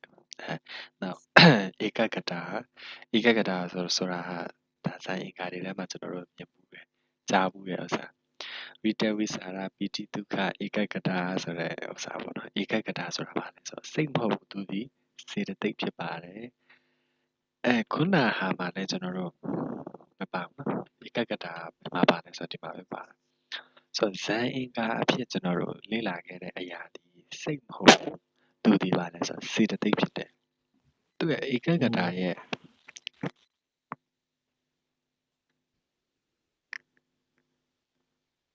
ဇာကိုထွန်းလင်းပြော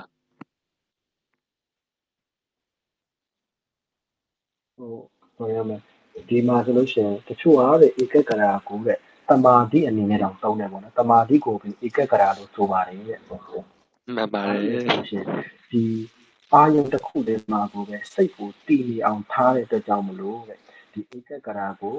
တမာတိကိုပဲတချို့ကဧကဂရာလို့ပဲခေါ်တယ်ပေါ့နော်ဒီနောက်တော့ဒီဧကဂရာရဲ့စန့်ကျင်ဘက်တရားတွေဖြစ်တဲ့ဝစီကိစ္စတို့ဥဒ္ဒစ္စတို့ကြတော့အာယုံတစ်ခုမှာတောက်လောက်ပြီးတော့ငြိမ်သက်စွာမတည်နိုင်ဘူးပေါ့ဒီမှာခုနကလိုဧကဂရာကျတော့အာယုံတစ်ခုတည်းမှာလေနော်ဒီစိတ်ကိုတွားပြီးတော့တည်ငြိမ်ကိုထားနိုင်တယ်ဒါတော့တချို့ကဒီဥဒ္ဒစ္စကျတော့ဒီအာယုံတစ်ခုကိုရောက်သွားတယ်ဒါပေမဲ့အဲ့အာယုံမှာငြိမ်သက်မနေဘူးဒီမှာတိတ်ချကိုထားပါတော့ကြားတာတော့မတိတ်ချမကြားရဘူးဒီမှာအဲ့လိုမြင်တာတော့မတိတ်ချမမြင်ရဘူးဒီမှာဝိဝါဒကြီးဒီဘာဒီမှလည်းမသိဘူးဒီမှာအဲ့လိုမျိုးပေါ့နော်အဲ့မှာအဲ့ခါကျတော့ဥဒ္ဒစ္စဝိသိကိစ္စနဲ့ဥဒ္ဒစ္စကဘာလဲလို့ဆိုလို့ရှိရင်ရှင်းနေတဲ့ကောင်ပြောလို့ရတယ်ပေါ့နော်။ဘာလို့ဆိုတခုတည်းအာယုံမှာတော့အဖုံဖုံယုံမှပြီးတော့ငြိမ်သက်စွာမတည်နိုင်ဘူး။ဥဒ္ဒစ္စကျတော့အာယုံတစ်ခုမှာတုံလို့ပြီးငြိမ်သက်စွာမတည်နိုင်ဘူး။သူကနှစ်ခုဝိသိကိစ္စကျတော့ယုံမှခြင်းကြောင့်ဥဒ္ဒစ္စကျတော့ပြက်လွင့်ခြင်းကြောင့်ပေါ့တုံလို့တာပေါ့။အဲ့နှစ်ခုကဘာလဲဆိုလို့ရှိရင်ဧကဂရာရဲ့စန့်ကျင်ဘက်တရားတွေပဲပေါ့နော်ဒါတလေကြာဒီသဘောတရားတစ်ခုနားလည်ဖို့ဆိုတော့သူ့ရဲ့စန့်ကျင်ဘက်ကိုကြည့်လိုက်ပိုပြီးရှင်းသွားတာရှိရပါတော့အဲ့ဒါကြာဧကဂတာရှိမယ်နောက်တစ်ခုကဇီဝိဒီဧကဂရာကပြောမယ်ဆိုလို့ရှိရင်ဘယ်လိုပြောမလဲ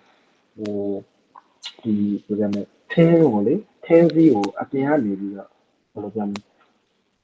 ကျုံးတဲ့စစ်စစ်နောင်နောင်ဖြစ်အောင်ပြန်ပြီးတော့စီးပြက်လိုက်တဲ့သဘောပေါ့တခါလေတစ်စီးလေးဖြစ်အောင်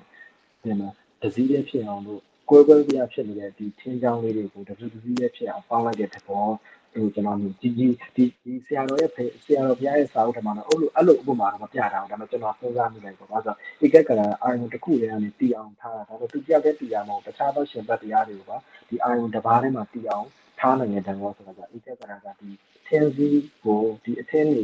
အချမ်းချမ်းကွဲပြားတဲ့ထင်းတွေကိုတစည်းလေးဖြစ်အောင်ပြီးအောင်တတ်တဲ့သဘောလို့ပြောမှထင်တယ်မှန်ပါတယ်အဲ့ဒါလဲ ဒါလည်းဆိုစိတ်တွေကတခြားရှင်ဘက်သဘောတရားပေါ့နော်တနည်းအားဖြင့်စိတ်တွေစေတသိက်တွေဆိုတာသူ့ရဲ့အလုံးနဲ့သူရှိရဲ့အဲ့ဒါတွေကိုဥတီချက်တစ်ခုတည်းထိထိရရဖြစ်အောင်ညွန်ပြပေးနိုင်တာပေါ့နော်ဒါထင်းစီနဲ့နောက်တစ်ခါပါဆိုဇီဝိတိန်တွေဆိုတာပါတယ်ဇီဝိတိန်တွေကပါလဲဆိုတော့ဒါမိမိရဲ့ရှင်ဘက်တရားတွေကိုစောင့်ရှောက်ခြင်းသဘောနံတရားတွေအတက်ဇီဝိတိန်တွေဆိုတဲ့ဥစ္စာမှာအဓိကပေါ်လွင်ဆုံးကပါလဲဆိုကျွန်တော်တို့အသက်ပါဇီဝိတိန်တွေဆိုတဲ့ဥစ္စာမှာဇီဝိကျွေးတွေတို့ပါ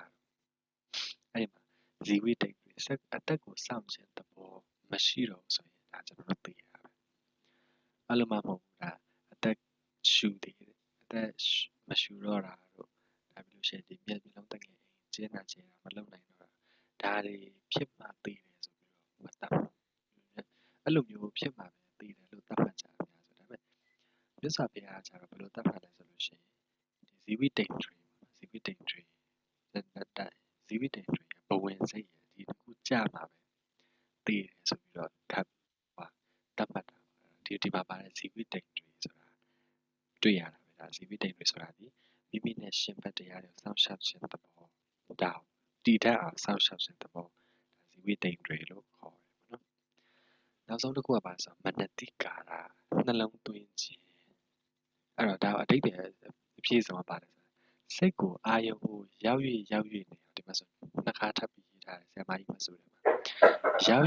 ၍နေအောင်စိတ်ထဲ၌အာယုံပေါ်လာအောင်နှလုံးသွင်းပေးရခြင်းသဘောအဲ့တော့ကျွန်တော်စိတ်ထဲမှာတခုသွားမြင်မိတယ်ဗာလဲဆိုဒီမနတိကာရနဲ့ဧကဂတနှစ်ခုပေါ့နော်အဲ့ဒါဘယ်လိုမြင်လဲဆိုလို့ရှိရင်အာယုံပေါ့နော်စိတ်ကကျွန်တော်တို့ကျွဲနဲ့တူတယ်ကျွဲကအမြဲတမ်းထိရခဲ့တယ်လေဟိုသွားဒီသွားအဲ့ဒီမှာကျွဲကိုတနေရာပေါ့ခြီတိုင်းတစ်တိုင်းမှာရဲနေအောင်ခြီထားတာအဲ့ဒါကိုကျတော့ဘာလို့ခေါ်လဲဆိုတော့ဧကဂတခြီတိုင်းဆိုတဲ့အာယုံတစ်ခုထဲမှာပဲရဲနေအောင်ခြီထားတာအဲ့ဒါကျတော့ဧကဂတ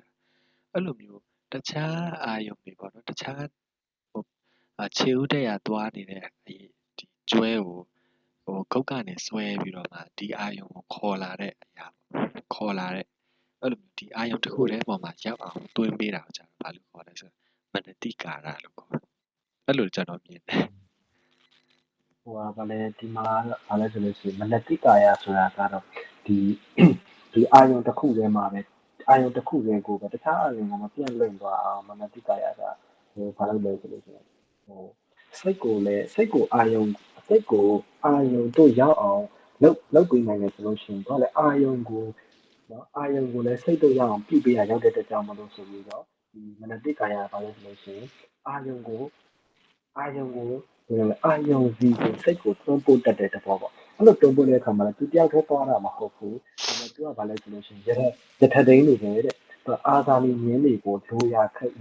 ပြင်စခန်းကိုဖြောက်တန်းစွာရောက်ဖို့အရင်ယထာထိန်ရပြီးပြင်မလားထိန်ပြီးမောင်းရတယ်လို့ပဲသူကိုယ်တိုင်လည်းရောက်တယ်မြင်းတွေလည်းရောက်သွားတယ်ပေါ့နော်သူကိုယ်တိုင်လည်းရောက်တယ်မြင်းလည်းရောက်သွားတယ်ပေါ့နော်ဖက်ဖက်ဝက်မဲ့ကြီးရောက်တယ်ပေါ့လိုရာစခန်းကိုအဲ့လိုမျိုးဖြစ်တဲ့ခါကျတော့ဘာလဲဆိုလို့ရှိရင်ဒီယထာတိယဒီမနတိကာရအာဂါမီမြင်းတွေကဘာလဲဆိုလို့ရှိရင်တမယုတ်တရားယထာဆိုင်ရာရက်ကဘာလဲဆိုအာယုံအဲ့တော့ကိုလိုရာဆိုင်နိုင်ဖို့အပြင်ကိုလိုရာဆိုင်နိုင်ဖို့ဆိုအာယုံပေါ့နော်အာယုံကိုရောက်နိုင်ဖို့ကိုလိုတဲ့နေရာအာယုံကိုရောက်နိုင်ဖို့မနတိကာယကခုနကအာဂါမီမြင်းတွေဆိုတဲ့ဒီတမယုတ်တရားတွေပေါ့နော်အခါကရာစီပိန္ဒြေနော်ဒီနောက်လာမယ့်ဟာတွေကိုသူကထိန်းပြီးတော့ဒီအာယုံဒီကိုရောက်အောင်ပွားတာပေါ့နော်ထိန်းပေးတဲ့သဘောပါပဲဒီကတော့လေပြီးတော့ဒီဇီဝိတိန်တရီမှာဆိုလို့ရှိရင်လည်းသူကဘာလို့ဆိုလို့ရှိရင်တခုကပြောလဲဟုတ်ပြီဇီဝိတိန်တရီကတော့ဒီကိုယ့်ရဲ့ရှင်ဘတ်တရားကိုစောင့်ရှောက်တယ်ဒါဆိုလို့ရှိရင်ကိုယ့်ကိုယ်ကမစောင့်ရှောက်တော့ဘူးလားကိုယ့်ကိုယ်ကဘယ်လိုစောင့်ရှောက်မှာဒီဇီဝိတိန်တရီဆိုတဲ့စေတသိက်ကတခြားသောရှင်ဘတ်စေတသိက်တွေကိုစောင့်ရှောက်တယ်ဆိုလို့ရှိရင်ဒီဇီဝိတိန်တရီကဘယ်လိုစောင့်ရှောက်မှာလဲတဲ့အဲ့ဒါမျိုးကျတော့ဘာပြောလဲဆိုလို့ရှိရင်လှေမောင်းတဲ့လှေသမားလိုပဲဟိုဘက်ကံကိုဒီခရီးသည်တွေပို့ပေးတဲ့ခါကျသူကိုယ်တိုင်လည်းအဲ့ဘက်ကံရောက်တယ်အဲ့တော့ဘယ်လိုပြောမလဲဒီဇီဝတိန်တွေမှာမပြောလိုက်တဲ့ပုံစံရှိရပေါ့နော်။ဘာလဲဆိုလို့ရှိရင်ဒီ နန်စီတိန်တရီနဲ့တကွာဖြစ်တဲ့ဒီစိတ်တကြနော်ဖြစ်ပတ်စိတ်တကြရုပ်ပရိသတ်ဒီကလာစားရုပ်ကိုလည်းဆောက်ရှောက်တယ်ပေါ့နော်အဲ့လိုမျိုးပြောတဲ့ခါကျတော့အဲ့လိုမျိုးဒီအိန္ဒြိယပစ္စည်းကိုထောက်ပြီးတော့အဲ့လိုမျိုးပြောကြတဲ့ခါကျဒီစကားမတည့်ဘူးဆိုပြီးတော့ဒီကြာတော်ဘုရားပြောတယ်ဘာလို့ပြောလဲဆိုလို့ရှိရင်ဒီဝိတ္တန်တရီဆိုတဲ့ဒီစိတ်တသိက်ကဘာလဲဆိုလို့ရှိရင်ဒီဥပ္ပတ္တိပင်ဆိုတဲ့ဒီသုံးချက်ပေါ့နော်ကျွန်တော်တို့ဒီစိတ်တစ်ခုပြတ်ဖို့ဆိုဥပ္ပတ္တိပင်လေဘယ်မှာပြတ်မလဲဆိုတော့ဥပ္ပကနေစပြီးတော့ဥပ္ပတ္ထိမှာပွားပြီးတော့ထိမှာတိနေအောင်တော့ကြီးမလို့ဆိုဒီဥပ္ပတ္တိပင်ဆိုတဲ့သုံးခုကိုသူကပြည့်စုံအောင်လုပ်နိုင်အောင်လို့သူက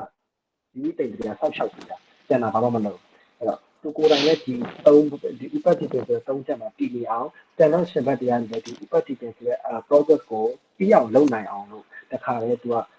ဆောက်ရှောက်ပေးထားတယ်ပေါ့နော်ဆောက်ရှောက်ပေးထားတဲ့အခါမှာသူကဘာလဲဆိုလို့ရှိရင်အနန္တရပစ္စည်းလို့ပဲသူကျေးဇူးပြုထားတာအဲ့တော့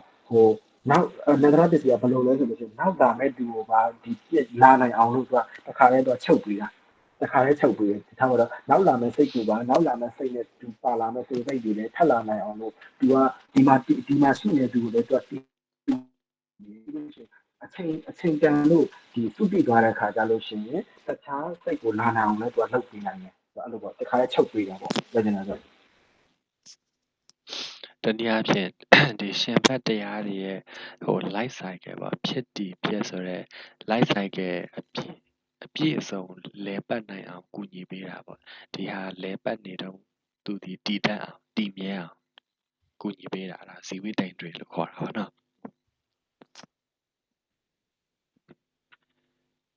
အဲ့တော့ကဒီဒီတပ္ပစိတ္တတာတာရဏစေတသိက်ဆိုတဲ့9မျိုးဒီတိတ်ပြီးတော့သူဘယ်စိတ်တွေနဲ့ရှင်းတယ်လဲဆိုတာအရင်ကြီးတွေတူတူကြည့်စရာမလိုသူဒီစိတ်အချင်း89စိတ်ချက်121ပါးစလုံးနဲ့ရှင်းတဲ့အတွက်ဘာမှတူတူကြည့်စရာမလိုပါနော်ကြည့်စရာလိုမှာပါလဲဆိုလို့ရှိရင်ပကိန်းစေတသိက်နဲ့ပတ်သက်ပြီးတော့ဒါ original ပါဠိစာပေါ့နော်ဆိုပကိန်းစေတသိက်ဆိုတာပါလဲဆိုစိတ်အားလုံးနဲ့တော့စိတ်တစ်ခုချင်းတိုင်းနဲ့တော့မရောဒါပေမဲ့တချို့စိတ်တွေကိုပဲဟိုရောဒီရောပေါ့ဟိုနည်းနည်းဒီနည်းနည်းရောပြန်ရှင်တတ်တဲ့စိတ်ဖြစ်တဲ့အတွက်ကြောင့်သူပကိန်းနာလို့ခေါ်တာအဲ့ဒါမြန်မာမှုပြုလိုက်တော့ပကိန်းဖြစ်သွားဆိုပကိန်းစေတသိက်မှာဆိုလို့ရှိရင်သူဒီဟိုနည်းနည်းဒီနည်းနည်းရောတာဖြစ်တဲ့အတွက်ဒါသူ့အောက်ကပေါ့နော်ဒါစေတသိက်တွေရောပုံရှင်ပုံကျင်ပုံတွေနည်းနည်းလေးထူးဆန်းပါမယ်အဲ့တော့ပကိန်းစေတသိက်မှာစုစုပေါင်းဘယ်နှခုရှိလဲဆိုရင်6ခုရှိတယ်ဆိုတော့ဝိတ္တဝိစာရအဓိမောက္ခဝိရိယပီတိစန္ဒဆိုပြီးတော့မှ6ခုရှိတယ်ဆိုတော့ဒီ6ခုမှာကျွန်တော်တို့ဒါအဓိပ္ပာယ်လေးကြည့်မယ်ဆိုဝိတ္တဆိုတာကအာယုံကိုရှင်ဖတ်တရားတွေတင်ပေးတာကြံစည်တာဆိုတော့ခုနတင်ပေးတာတွေပါနားမလည်ဆိုရင်ဒီဟာကြံစည်ခြင်းသဘောအဲ့ဒါဘာလို့ခေါ်လဲဆိုရင်ဝိတ္တလို့ခေါ်တာပေါ့နော်ကြံစည်ခြင်းသဘောတနည်းအားဖြင့်အာယုံကိုစိတ်ကိုစိတ်ထဲမှာပေါ့နော်ဒီအာယုံတစ်ခုတင်ပေးလိုက်တာအဲ့လိုမျိုးတင်ပေးရတာဝိတ္တပြီးတော့မှဝိစာရအဲ့တင်ပေးလိုက်တဲ့အာယုံကိုသုံးတတ်တာじゃထပ်ရွယူခြင်းသဘောတနည်းအားဖြင့်အာယုံကိုသုံးတတ်တာじゃဝိစာရ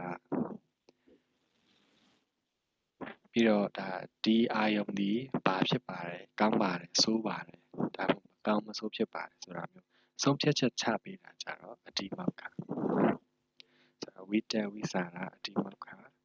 ဝီရိယတော့ဒါအားလုံးဒီအတိုင်းပဲဒါအာထုတ်ခြင်းသဘောနော်ထောက်ပံ့ခြင်းသဘောအဲ့ဒါဘာလို့ခေါ်လဲဆိုဝီရိယလို့ခေါ်တယ်ဝီရိယနောက်တစ်ခုကပီတိအာယုံကိုနှစ်သက်ခြင်းသဘောဆောင်တာじゃပီတိနောက်ဆုံးတစ်ခုကပါဆိုစန္ဒကြတော့အာယုံကိုလိုလားခြင်းသဘော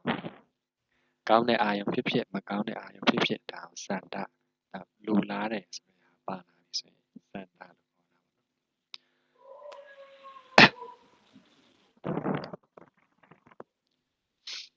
လို့အဲ့တော့ခုနကတော့ပြောခဲ့တဲ့ဥစ္စာပါဆိုလို့ရှိရင်ပထမဆုံးတွေ့ရတဲ့ဒီတပ္ပစိတ္တတာတာရဏစေတသိက်9ပါးဒီ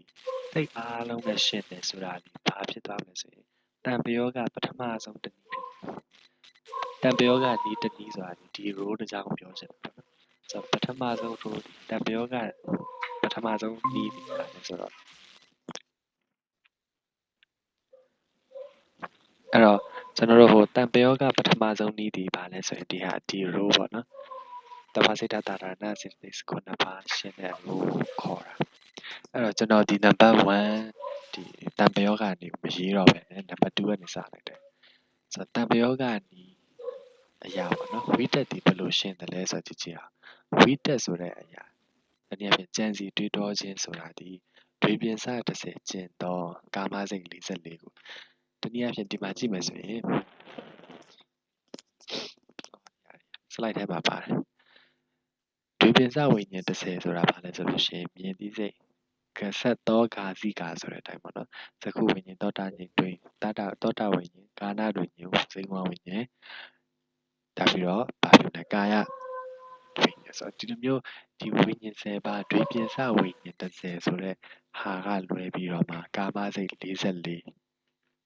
ဥရဲ့အပြင်ဇန်69စိတ်ထဲမှာပထမဇန်နေပါပဲဝိတက်ရှင်တဲ့အတွက်ကြောင့်တခြားဟာလည်းမရှိဘူးဆိုတော့ကျွန်တော်တို့ဇန်ရေအတွက်ရာကြည့်မယ်ဆိုရင်ဇန်တစ်မျိုးရှိရပါတော့ရူပဇန်နဲ့အရူပဇန်အဲ့ဒီထဲမှာရူပဇ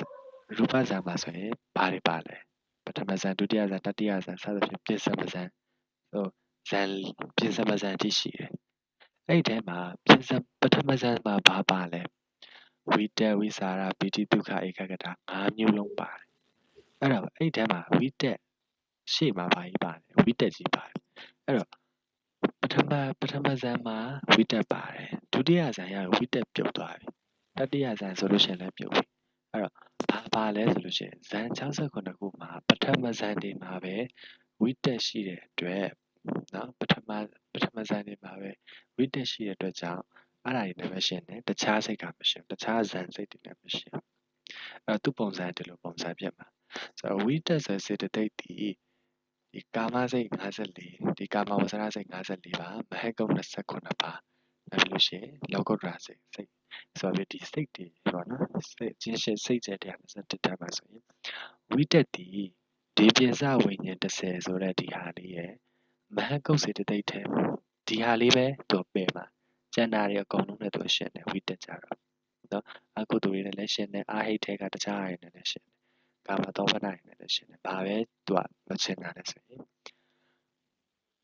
ဒီပြင်စဝိညာဉ်30ရဲ့နော်အဲ့ဒီမှာမရှင်းဘူးဒါပြီးလို့ရှိရင်မဟကုတ်ထဲမှာဆိုပထမဇန်3ပါးဒါပြီးလို့ရှိရင်ဒီလောကုတ္တရာထဲမှာဆိုလို့ရှိရင်ပထမဇန်10ပါးဘောင်း17ပါးဆိုတော့အားလုံးစုစုပေါင်းနိုင်မယ်ဆိုလို့ရှိရင်ဝိတက်ရှင်းတာဒီ55ပါပေါ့နော်55မျိုးရှိပါမယ်စိတ်ပေါင်း55ခုပေါ့နော်ရှိပါမယ်အဲ့တော့ဝိတက်ဆိုလို့ရှိရင်ဘာနဲ့ပါသူဒီတွေပင်စဝိညာဉ်30မပါဘူးဒါပြီးပထမဇန်ပါပဲရှင်းမယ်ဝိสารဆိုလို့ရှိရင်လည်းပဲတွေ30တွေပင်စဝိညာဉ်30ကျင်ပြီးတော့မှဘာတွေပဲပါမယ်ဆိုရှင်ပထမဇန်ဒုတိယဇန်ပဲသူဖြစ်တဲ့အတွက်ကိုထုံးလေရောဒီဟာတရုပ်တွေဘယ်လိုဖတ်တာလဲ သိအောင်လားခင်ဗျာ အဲ့လိုပါစိတ်ဘယ်စေတသိက်ကဘယ်စိတ်နဲ့ဘာကြောင့်ရှင်ပါတယ်ဆိုတဲ့အသေးစိတ်ပေါ့အဲ့လိုမျိုးစာအုပ်တွေထဲမှာပါလာ အဲ့လိုဟိုပြောမယ်ဘယ်စိတ်မှရှင်းနိုင်လဲဆိုတော့ဆာကမပြောမလို့ကျွန်တော်အဲ့လောက်ဒီဟိုမှတ်ညမကော ရေးထားမယ် ဟိုဒါနဲ့အရင်တော့ကျတော့ဟိုပြောမလဲဒီဆရာကြီးသမိုင်းဒေါက်တာလာတင်ရဲ့လီးတိုင်းနဲ့ပေါ့နော်ကျွန်တော်လည်းဒီသင်ခံခဲ့ရတဲ့ခါကျတော့ဟိုပဲစိတ်မှာဘလို့ရှင်ပေါ့နော်အဲ့ခါကျတော့ဒွေး30ကျင်းအလှလို့ပေါ့ဒွေး30ကျင်းကာမစိတ်44ပြီးလို့ရှိရင်ဘလို့ဘာကြောင်းဆိုပြီးတော့ပေါ့နော်အဲ့လိုမျိုးပြောကျွန်တော်သင်ခံခဲ့ရတယ်ဒီဆရာတော်ဘုရားရဲ့ဒီတရားမှာတော့စကားမှာတော့ကျွန်တော်အဲ့လောက်ထိတော့ဟိုမတွေ့သေးဘူးပေါ့လို့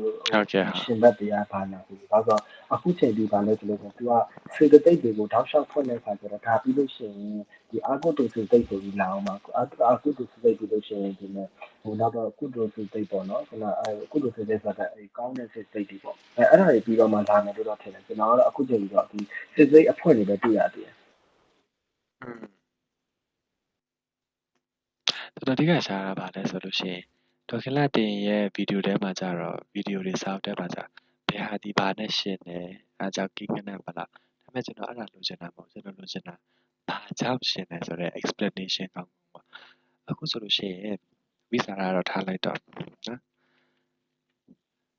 အဒီမောက်ခတနည်းအားဖြင့်ဒါဆုံးဖြတ်ချက်ချတဲ့ဥစ္စာဆိုတော့အာယုံကို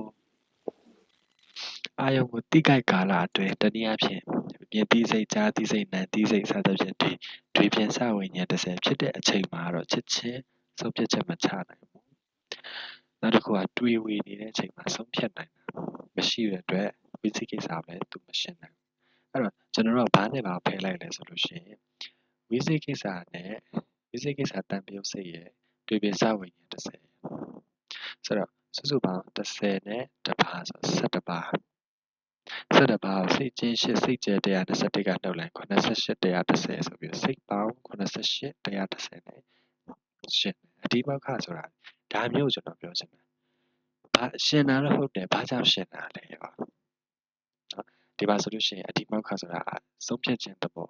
အဲ့မှာအာယုံကိုတိကိုက်ကာလအတွင်းမှာတော့မဆုံးဖြတ်နိုင်တဲ့အတွက်သူဒါတွေ့ပြစဝိညာဉ်30ဆိုပြီးတော့ကျင်းတယ်ပေါ့နော်မရှင်းဘူးတွေးဝေနေတဲ့အချိန်မှာမဆုံးဖြတ်နိုင်တဲ့အတွက်ဒါဝိသိကိစ္စကိုပယ်တယ်ဆိုပြီးပြောဒါအဒီမောက္ခရှိမယ်ဝိရိယဆိုလို့ရှိရင်တော့တိတ်ပြီးတူမရှိ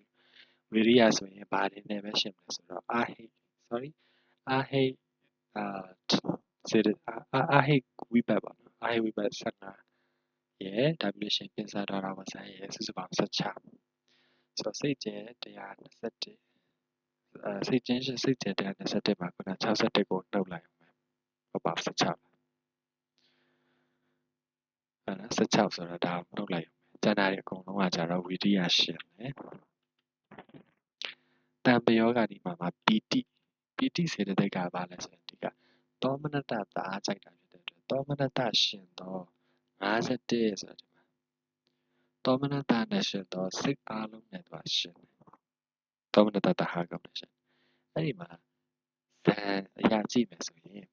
နော်ဇန်အရာကြည့်မယ်ဆိုလို့ရှိရင်သရုဋ္ဌဇန်ကြည့်ရအောင်သရုဋ္ဌဇန်မှာကျတော့ဘာတွေဖြစ်သွားလဲသူဒီဝိတဝိစာရပိတိဒုက္ခဧကဂတဆိုပြီးသွားတာဟုတ်အဲ့ဒီထဲမှာပီတိနဲ့ပီတိဒုက္ခဧကဂတပီတိအဲ့ဒီမှာသရုဋ္ဌဇန်မှာဆိုပီတိပါတယ်ဒါပေမဲ့အဲ့ဒီပီတိဒီဘာဖြစ်လို့လဲဆိုလို့ရှိရင်ဇန်အင်္ဂါမထိုက်တဲ့အတွက်ဒါလေးတော့ကြံခဲ့ပြီဆိုဒီမှာသရုဋ္ဌဇန်3ပါးမဟကုတ်ဇန်သရုဋ္ဌဇန်3ပါးရဲ့လောကုတ္တရာသရုဋ္ဌဇန်10ပါးရဲ့7ပါးပေါ့သရုဋ္ဌဇန်ထဲမှာကျတော့ဇန်အင်္ဂါမထိုက်တဲ့အတွက်သူမရှင်းဘူးဆိုပြီးပြောတာပေါ့နော်တံပယောခံနေတာ6နည်းနောက်ဆုံးတစ်ခုကဘာလဲဆိုတော့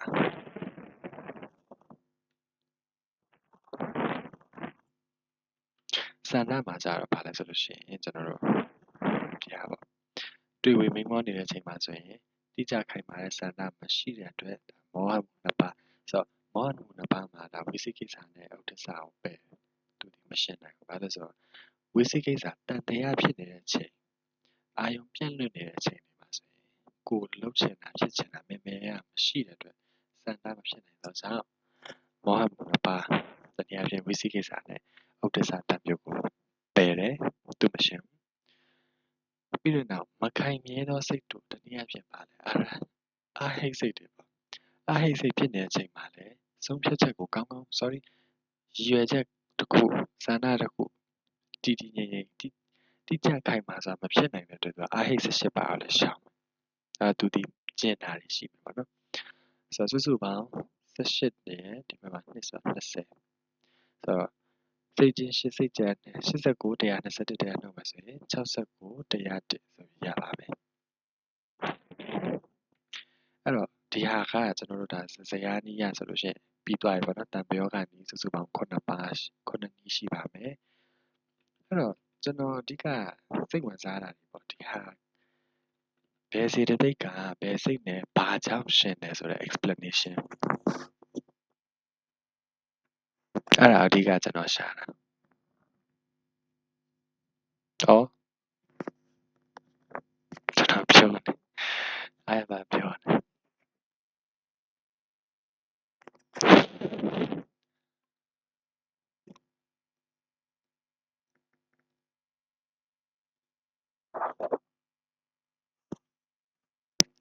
ကိုထုံးနေ ဟယ်လို တော့ပါတယ်ဟယ်လို ကိုထုံးနေဟိုပြန်သွားအိတ်သွားရင်လားမသိ ဟောလိုင်းကြတယ်မှာ ကြာနေရ တော့ကပြီးတာတော့ပြီးပါပြီဒီတံပြောကညီခုနှစ်ပါဆိုပြီးတော့နော်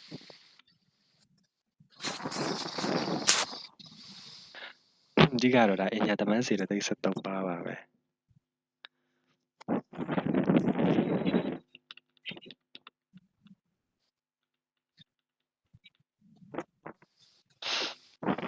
ကိုထုံးနေလားဟုတ်လား